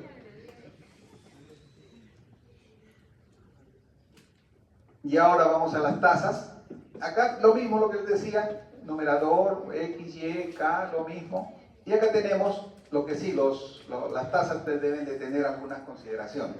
Primero, que los términos de la relación entre el numerador y el denominador están referidos al mismo lugar, periodo y grupo poblacional. Luego, el numerador debe incluir hechos que sean similares. ¿A qué se refiere? Si yo quiero calcular la tasa de incidencia de toferina, en el numerador no voy a considerar paciente con toferina, paciente con neumonía. Tendrán que ser hechos similares, todos pacientes con toferina. Luego, el denominador debe estar referido a la población expuesta al riesgo. Entonces, si yo voy a calcular la tasa de incidencia de toferina en menores de 5 años, mi denominador tendrá que ser la población menor de 5 años. Entonces, esas consideraciones debemos de tener en cuenta.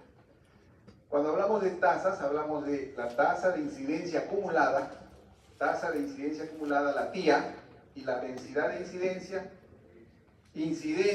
solamente, miren lo que les voy a decir, ¿ah? Tasa de incidencia acumulada es un tipo de tasa. La tasa de incidencia secas es otro tipo de tasa. ¿Sinónimo de qué? De densidad de incidencia o incidencia propiamente dicha. Usualmente lo van a encontrar ustedes como densidad de incidencia.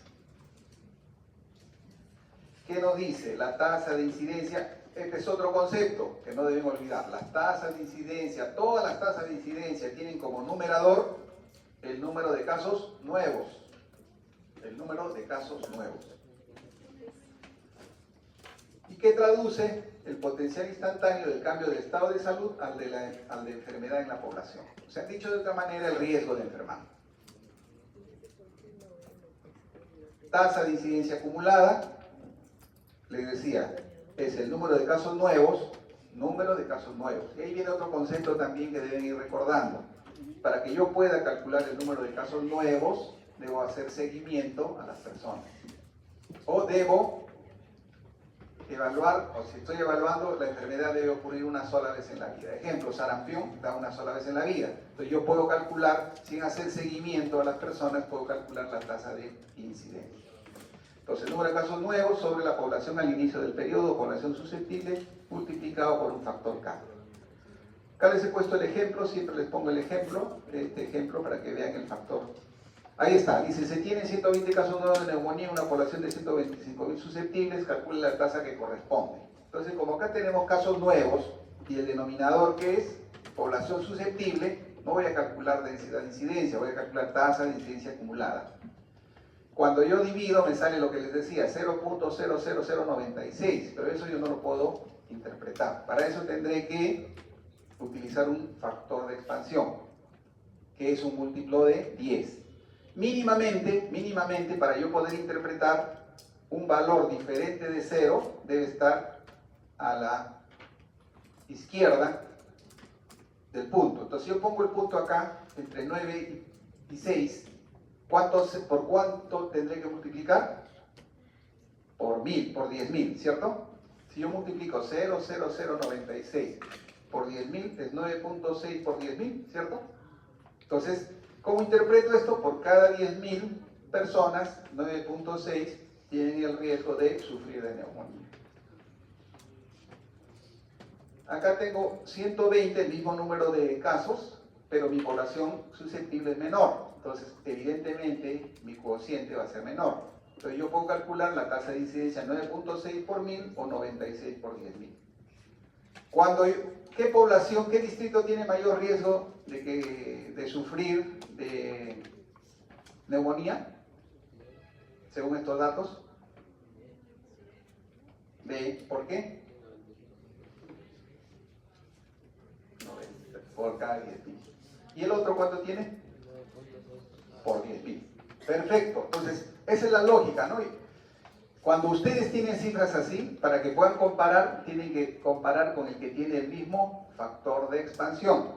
¿Ya? El mismo factor de expansión. Y por eso su compañera dice, profesor, ve, pues, ¿por qué 96 por 10.000? En cambio, el otro tiene 9.6 por 10.000. ¿Ya? Tengan en cuenta aquello. Y este es el otro concepto de densidad de incidencia. Y densidad de incidencia le dije igual, el numerador viene a ser el mismo, número de casos nuevos, y el denominador es la suma de todos los periodos libres de enfermedad durante el periodo definido en el estudio, es decir, el tiempo persona multiplicado por K. Esto se puede calcular si el diseño permite conocer la duración del tiempo de observación. Para eso tenemos que hacer esto. O sea, si yo quiero calcular la densidad de incidencia, el problema no son los casos nuevos, el problema es el denominador, que viene a ser el tiempo persona-observación. Y el tiempo persona-observación lo voy a lograr solo conociendo cuánto tiempo observé a esta persona, cuánto tiempo a esta, cuánto tiempo a esta, cuánto tiempo a esta. Y eso es lo que hemos hecho. Dice, se trata de 8 personas que realizaron un estudio de 10 años de duración. ¿Cuál será la densidad de incidencia? Entonces, ¿cuántos casos nuevos han aparecido? Acá todos estaban sanos. Luego se pusieron tristes. ¿Cuántos están tristes? Los 5, ¿no? 5 tristes. Entonces esos serán casos nuevos. ¿Irá en el numerador o en el denominador? Numerador, ¿cierto? Y en el denominador, para calcular la densidad de incidencia, ¿qué dice? La suma de todos los periodos libres de enfermedad durante el periodo definido de estudio. Si el periodo definido de estudio fue 10 años, ¿cuánto tiempo se observó a la persona A?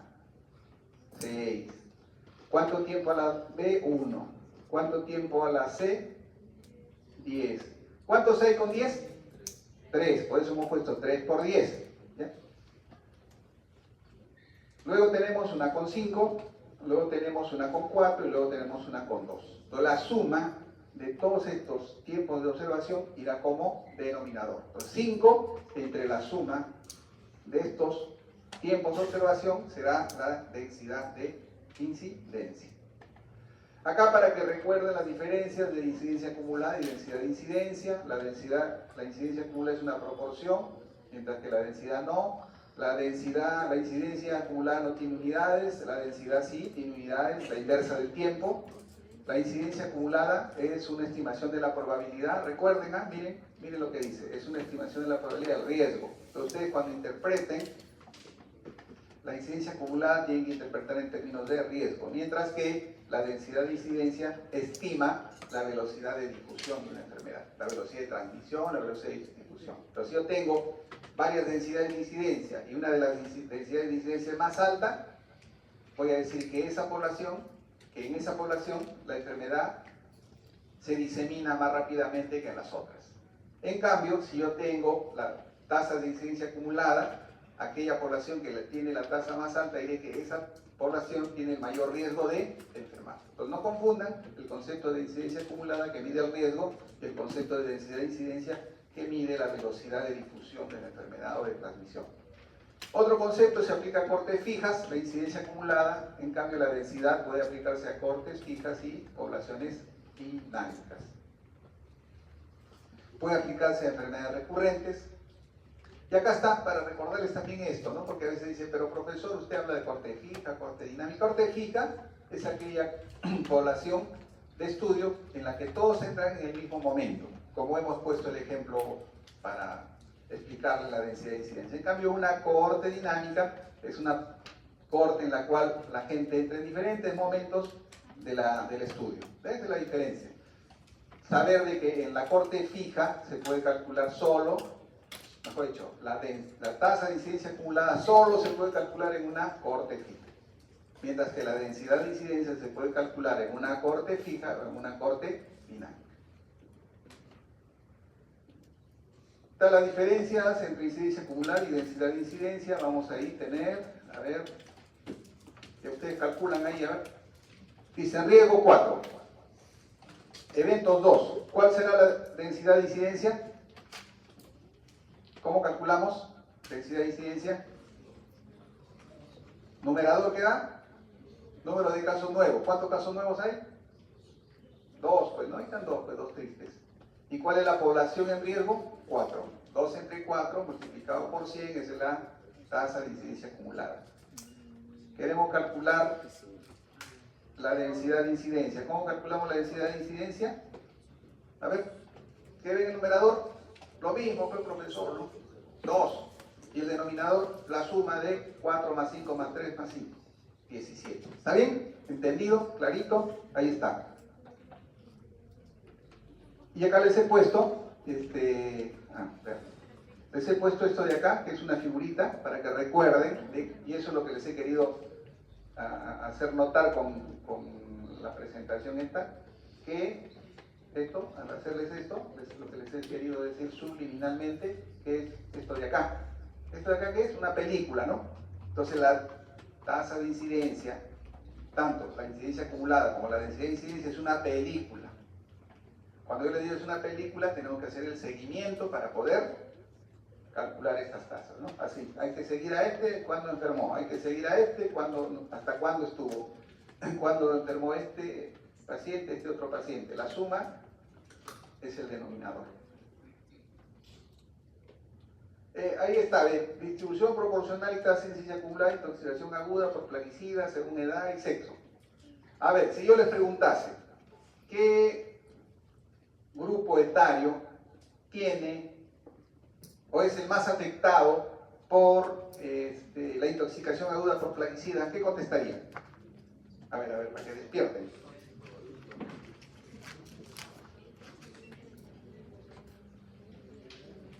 A ver, chicos. ¿Cuál? Joven. Joven, ¿ya? ¿Por qué? Por espía, ¿ya? ¿Está bien? ¿Alguien más? ¿Alguien más? Joven, nos dice su compañero por la tasa de incidencia acumulada. ¿Está bien? ¿Alguien más? A ver, los muchachos de por acá. ¿Cuál? ¿Cuál era? Joven también. ¿Por qué? Por la tía. Ya está. ¿Qué mide la tía?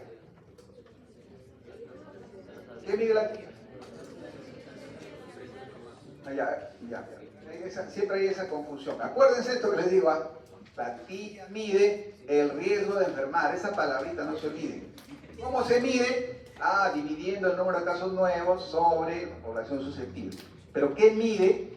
Mide el riesgo de enfermar. ¿Qué les pregunté yo? No le pregunté eso. Yo le dije, ¿cuál es la población más afectada? No la población de mayor riesgo.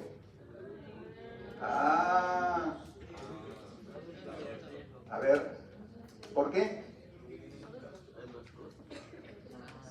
Porque así es, y porque la distribución proporcional es más elevada, ¿no? En cambio el riesgo, y te escucho, dime.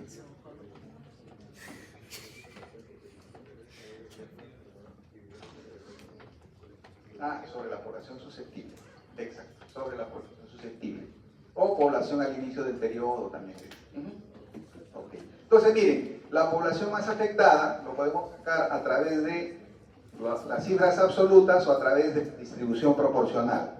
Cuando yo les diga cuál es la población que tiene más riesgo, ahí sí se dirigen a la tasa de incidencia acumulada. Como ven, no coincide la población más afectada de la población con mayor riesgo. Y eso ocurre cuando uno toma decisiones, cuando ustedes sean ministros, gerentes, presidentes, van a tener que tomar decisiones no en base al número de enfermos o la distribución proporcional, sino en base al riesgo. Entonces, ¿qué población? Si yo en el examen les pongo ¿qué población elegiría usted para intervenir? ¿Qué pondrían? Esa pregunta es de alta complejidad, pues, ¿no? ¿Por qué? Porque para que puedan responder a aquello tienen que primero saber de que para tomar una decisión, para intervenir, el mejor indicador es la tasa de incidencia acumulada, no es los casos ni la distribución proporcional. Entonces ahí lo que tendrían que ver es la tasa de incidencia acumulada y dirían, en la población joven de 18 a 29 años. Listo, y acá ya sexo masculino y femenino. ¿Quién tiene más riesgo de enfermar? ¿Sexos masculino y femenino, femenino y masculino? Masculino. Ya vamos a ver luego cuántas veces más, eso cuando hablemos de las medidas de fuerza de asociación. Tasa de ataque, otro concepto, no se olviden este otro concepto. Tasa de ataque se utiliza en situaciones de brote. Brote. ¿Y qué es un brote? Es la ocurrencia inusual de casos en una área circunscrita. Les pongo siempre este ejemplo, pero creo que les puse el espacio. No sé. Pero si no, les repito. Un brote, por ejemplo, ustedes hoy día se van a comer su salchipapa, porque ya hemos estudiado bastante. De los 100 que se van, 20 terminan con una infección intestinal. Ese es un brote. Pero dice, ha habido un brote en los estudiantes de medicina del 5º ciclo de la Universidad San Martín. ¿Por qué? Porque comieron en el salchipapa. Pero hay que hacer la investigación epidemiológica. Entonces tenemos que ir, tenemos que hacerle la evaluación al trabajador, hacerle hisopado de manos, de rectal, para ver si tiene el microbio. Es bastante cosas que se hacen. Entonces, cuando hay un brote, ¿no? Cuando en un colegio se sirvió el desayuno escolar luego de 6 horas de 500 niños, 100 se enfermaron y terminaron 40 en el hospital, eso es un brote, a toque tienen que saber que ese es un brote. Si les dicen eso, ¿cómo mido yo el riesgo de enfermar en un brote? Utilizando la tasa de ataque. Entonces, la tasa de ataque mide el riesgo de enfermar en situaciones de brote. ¿Está bien? Listo, y ahí está, infección alimentaria masiva, explosión de carga nuclear, y ahí es el número de casos que aparecieron en el brote. Yo les decía, ustedes fueron 100, 40 se enfermaron, es 40, entre los 100, 40% es la tasa de ataque. ¿Qué mide la tasa de ataque? ¿Qué mide? Miren, no cómo se mide, sino que mide la patogenicidad del microbio. ¿Qué es la patogenicidad? Es la capacidad que tiene el microbio de enfermar. Pues, ustedes han ido a microbiología. Parece que no llevan nada ustedes, muchachos. No recuerdan, pero esto, miren, tienen que hacer todo eso. ¿Saben? Lo que yo entiendo, ocurre un fenómeno bien interesante en ustedes. ¿Por qué? Porque estudian para el examen, porque después les preguntan y sacan su aparatito. Bueno, ahora está incluso en nuestro teléfono ya se ha metido para que tú le preguntes, ¿no? ¿Qué es patogenicidad? Te salgo, ¿sí o no? Pero eso no está bien, ¿saben por qué? Y ojalá no me equivoque, y ojalá alguno de ustedes se interese ver de acá a unos 10, 15 años cuál va a ser la tasa de demencia senil. Yo preveo de que va a ser mayor, porque cuanto menos ejercitas el cerebro, peores. Aquellos que se jubilan, no se dedican a nada, se deterioran mentalmente más rápido que los que sí están ocupados. Entonces imaginen ustedes que no esfuerzan, porque termina el examen y agarran de epidemiología y lo tiran. Ya acabaron. Muy bien, listo, tasa de ataque. Ahí está un ejemplo, y en la vida real ocurre. Eso les va a ocurrir cuando estén en su Perú. Dice así, población expuesta a 250 personas. ¿Dónde? En Cayaltí, provincia de Chiclayo, en el departamento de Lambayeque. 80 casos, cuadro clínico, disnea, náusea, vómitos. Tantos fueron en salud, tantos a MINSA. ¿Cuáles son las características? Por sexo y por edad. Ahí están los afectados. ¿Cómo calcularon la tasa de ataque? A ver, calculen la tasa de ataque. ¿Cómo calcularon? ¿Dividieron qué? El número de casos, ¿cuántos? Por el total. 80 entre 250. Debe salir 32%. Y ahí están las actividades que van a hacer ustedes también. Hay que notificar el brote, ¿no? Hacer evaluación médica, manejo, seguimiento, desplazamiento de los equipos, investigación epidemiológica para ver por qué ocurrió esta intoxicación, qué ocurrió con estos trabajadores para que se intoxiquen por plaguicidas. Seguramente hicieron malas prácticas de fumigación, seguramente lo que usualmente ocurre es que en lo que prepararon el insecticida preparan su refresco, pues toman y se intoxican. Otra que fumigan en contra del aire, van fumigando y se les impregna. Pues eso es lo que usualmente ocurre. O sus equipos de fumigación están mal. Pero para que sean 80 debe haber sido algo masivo. Simplemente tomaron algo que prepararon en un recipiente. Luego tenemos la tasa de ataque secundario, que es un indicador que mide la velocidad de propagación de una enfermedad entre los contactos. Y es el número de casos secundarios. Una persona tiene hepatitis y entra en contacto con 5 familiares. Estos 5 familiares, 2 hacen hepatitis. Esos son los casos secundarios. Entonces los casos secundarios son aquellos casos que aparecen como consecuencia de contacto con el caso primario, mientras el caso primario contagia. ¿Qué mide? La velocidad de propagación de la enfermedad entre quiénes, entre los contactos del caso primario. Exacto. Velocidad de propagación.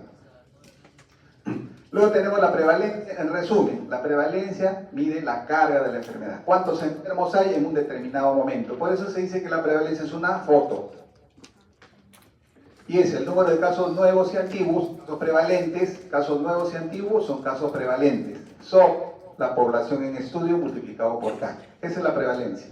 Y ahí está, les he puesto para que no se olviden también una fotógrafa, para que recuerden que la prevalencia es una foto. También hay conceptos: prevalencia lápsica, prevalencia de periodo o prevalencia puntual, ¿no? Acá habíamos visto la prevalencia puntual. Prevalencia puntual, dice, hoy día yo voy a tomar, quiero saber cuántas personas tienen anemia acá en el grupo. Entonces tomo una muestra. Esa es prevalencia puntual, una sola muestra.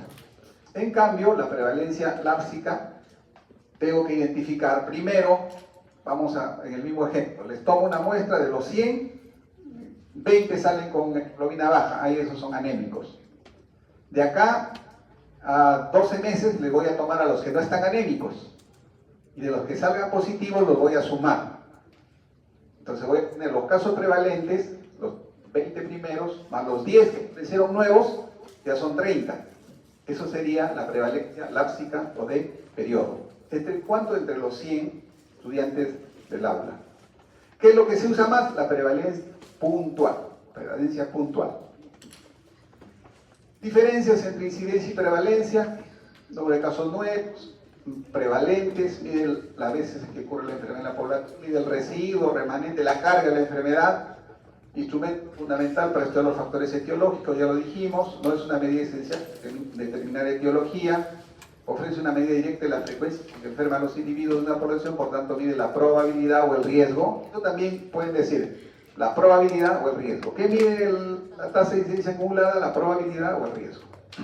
Luego es necesario, en la incidencia es necesario determinar la fecha de inicio de la enfermedad. En cambio, en la prevalencia, la frecuencia depende de 2 factores, el número de enfermos en el pasado y la duración de la enfermedad. No es necesario conocer la fecha de inicio de la enfermedad. Ahí están también los factores que influyen para que la prevalencia suba o la prevalencia baje. Y la prevalencia está relacionada con la incidencia y la duración media de la enfermedad, pues no. Mayor duración de la enfermedad, mayor prevalencia. La prolongación de la vida de los pacientes con la enfermedad aumenta la prevalencia. El aumento de casos nuevos aumenta la prevalencia. La inmigración de casos, la emigración de personas sanas, la inmigración de susceptibles y la mejora del diagnóstico aumentan la prevalencia. Entonces, por ejemplo, en un primer momento, si yo utilizo una prueba diagnóstica muy sensible, voy a detectar más enfermos. Eso va a hacer de que aumente prevalencia.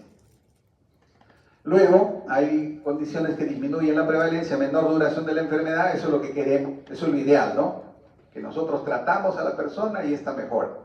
Y hacemos que tenga menor duración de la enfermedad. ¿Por qué? Porque yo puedo disminuir la prevalencia también haciendo que todos se mueran, ¿cierto? Si hago que todos los enfermos se mueran, aumento la tasa de letalidad, disminuyo la prevalencia. Entonces cuando ustedes ya estén en alguna reunión, cuando ya sean profesionales y les presenten información y le digan la prevalencia de tuberculosis ha disminuido y ustedes por lo que saben las condiciones han empeorado y más bien la tuberculosis debe estar peor, lo que tiene que preguntar es: ¿y cómo está la tasa de letalidad? Porque yo puedo reducir la prevalencia dejando que la gente se muera, ¿cierto? Una forma de reducir la prevalencia. Y esta tasa de letalidad elevada. Disminución de casos nuevos, inmigración de personas sanas, claro. Vienen las personas, aumenta el denominador, disminuye la prevalencia.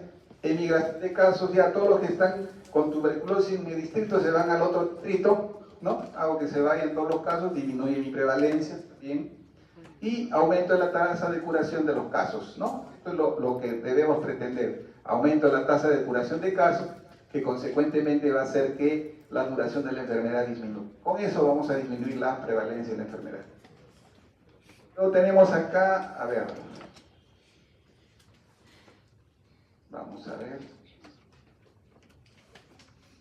esto de acá, esto ya nos había dicho, yo le mencioné la vez pasada, creo, pero esto ya lo había mencionado William Park, que había una relación directa entre la incidencia y la duración media de la enfermedad. Entonces, conforme aumenta la incidencia, aumenta la prevalencia. Conforme aumenta la duración media de la enfermedad, aumenta la prevalencia. Pero, en ciertas enfermedades donde la incidencia es constante en el tiempo. O sea, esto no podríamos aplicar, por ejemplo, para COVID, no podemos aplicar. No podríamos utilizar para influenza, por ejemplo, ¿no? Si no es para enfermedades, por ejemplo, cáncer. Para cáncer funciona. Para tuberculosis, que tiene una incidencia constante en el tiempo, si la duración de la enfermedad es constante en el tiempo, podemos utilizar. Eso es lo que dice acá en la parte inferior, ¿ya? No se confundan. Y dice incidencia constante en el tiempo. O sea, estos criterios que están en la parte inferior izquierda deben cumplirse para que se pueda aplicar esta fórmula. Prevalencia igual a incidencia por duración media. Y el otro tema es que el estado de la enfermedad debe ser estable, pues, ¿no? Y eso usualmente ocurre usualmente en enfermedades crónicas. Luego la mortalidad, la tasa de mortalidad, también X sobre Y, lo que va a variar que en el numerador van a estar los muertos. Y en el denominador, que vamos a considerar, es la población a mitad de año.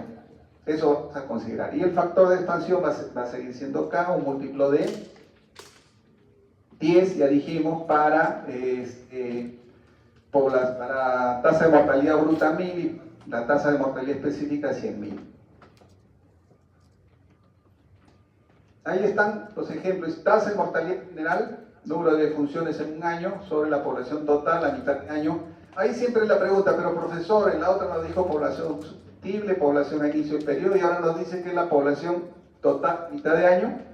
Es que cuando hablamos de la mortalidad, para poder calcular la mortalidad, debemos de considerar la población a mitad de año. ¿Por qué? Porque según los demógrafos, la población a mitad de año es la población equilibrada entre los nacimientos y las muertes, digamos, es la población más estable. Entonces, se considera la población a mitad de año. Para el tema de los ejercicios, la población que les damos nosotros, evidentemente está consignada como población a mitad de año, ¿ya? Entonces no se hagan a veces... se explica y dice, pero profesor, ¿y cómo yo sé que esta población es a mitad de año? O sea, tácitamente, en los ejercicios que les ponemos, esa población es la población a mitad de año para el cálculo de la prevalencia. Luego tenemos la mortalidad específica y tenemos muertes por edad, por ejemplo, sobre la población a mitad de año, o las muertes por alguna enfermedad específica sobre la población a mitad de año, y, como dijimos, el factor de expansión para la tasa de mortalidad general 1000 y para la tasa de mortalidad específica 100.000. ¿Qué mide la mortalidad? Miren, ¿qué mide la mortalidad? ¿Qué mide la tasa de incidencia acumulada? ¿Qué mide? El riesgo de enfermar. ¿Qué medirá la tasa de mortalidad? El riesgo de morir. Listo, ya está. La tasa de mortalidad mide el riesgo de morir. Miren, ahí ven una ciudad de los 100.000 habitantes,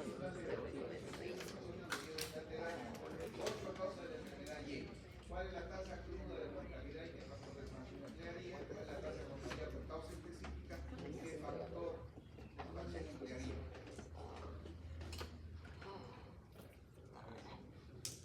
La calcula.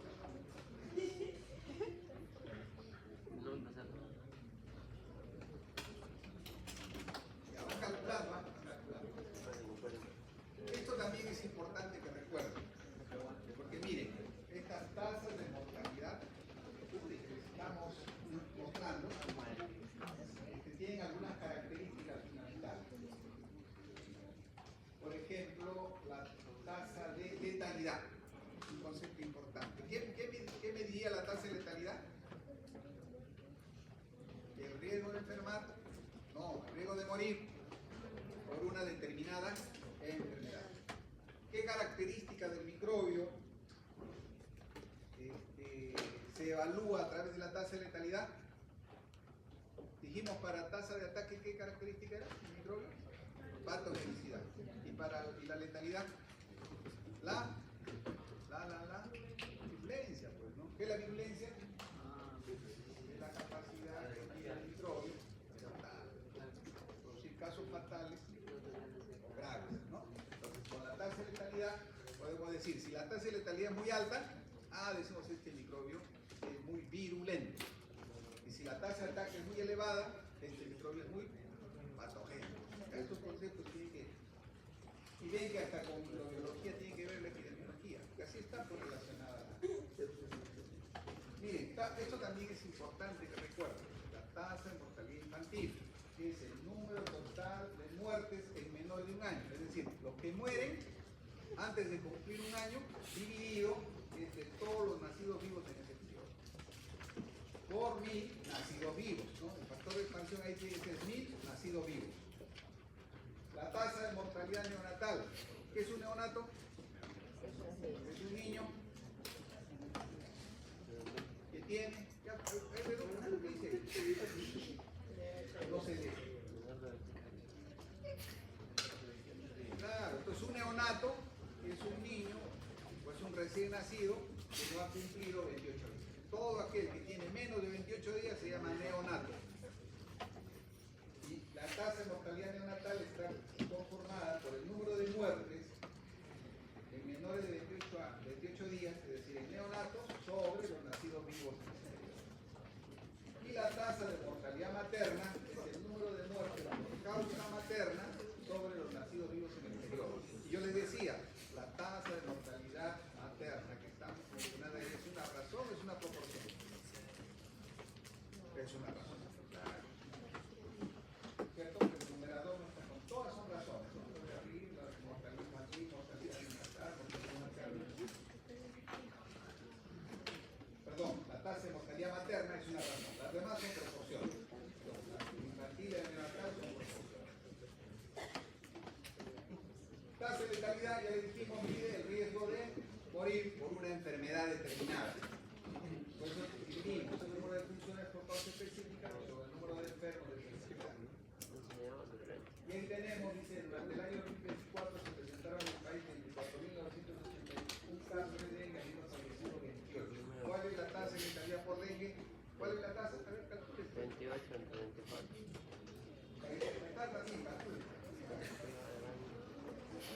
Número de enfermos. Para que se den cuenta de que es muy difícil el cálculo. Lo que va a ser difícil es primero saber qué significa esa tasa, cómo interpretamos la tasa. Eso es importante. ¿Para qué nos sirve? ¿Perdón? 0.09. ¿Por cuánto tienes que multiplicar para poder interpretar? Por 100. Entonces, ¿cuánto sale? 9%. Entonces, ¿cómo interpretamos esa tasa? Por cada 100 personas que sufren de dengue, 9 tienen el riesgo de morir por la enfermedad. ¿Okay? Luego también existe la relación entre mortalidad, incidencia y letalidad, ¿no? Igual que en el caso anterior, la mortalidad está relacionada de manera directa con la incidencia y con la letalidad. A mayor incidencia, mayor mortalidad. A mayor letalidad, mayor mortalidad. Y para eso, para que se pueda utilizar esta fórmula, la incidencia y la letalidad deben ser constantes. Y eso ocurre también con enfermedades no transmisibles. No podemos utilizar esta fórmula, nuevamente le digo, para dengue, no podemos usar para COVID, no podemos usar para influenza, no podemos usar para neumonía. Vamos a usar, por ejemplo, para diabetes mellitus, para hipertensión arterial, en esas circunstancias.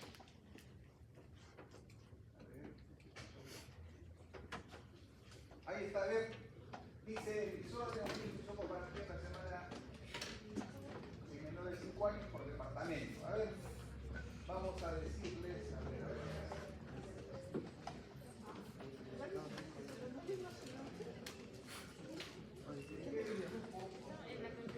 En el año 2024,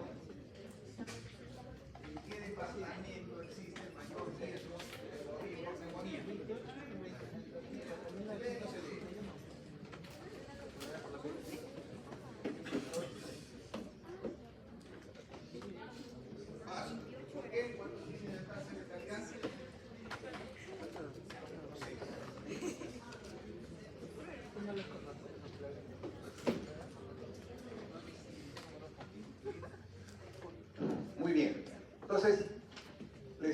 preguntando en el año 2024 qué departamento tiene mayor riesgo de que las personas fallezcan por neumonía, y me decían Pasco. A ver, ¿dónde está Pasco? Ya, Huancavelica, ¿cuánto tiene de 5.7? A ver, vamos a ver. No. Claro, 5.0 tiene Huancavelica, luego le sigue La Libertad, ¿no? La Libertad.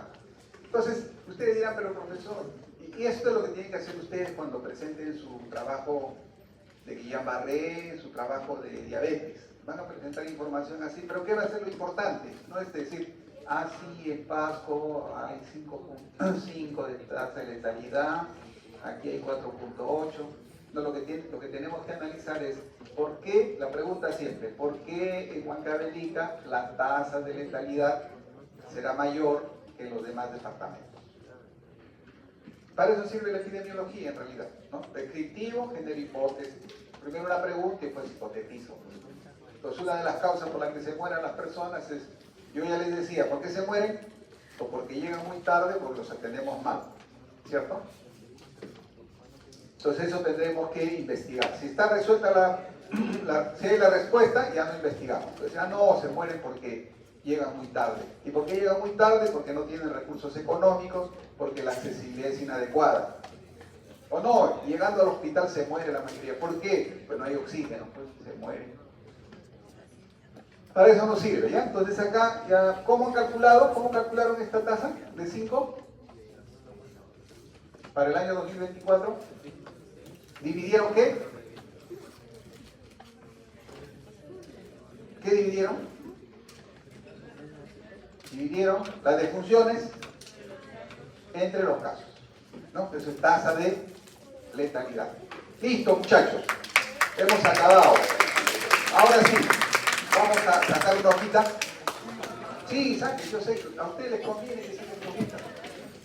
Porque además veo que han respondido y les voy a ir representando. Lo que sí, pongan bien claro sus nombres, ¿ah? Y a la próxima semana les voy a dar la relación de los que tienen más de 3 faltas. 3 faltas nomás. El problema es que después se mentira. Pónganme una hojita más grande. Esa está más o menos.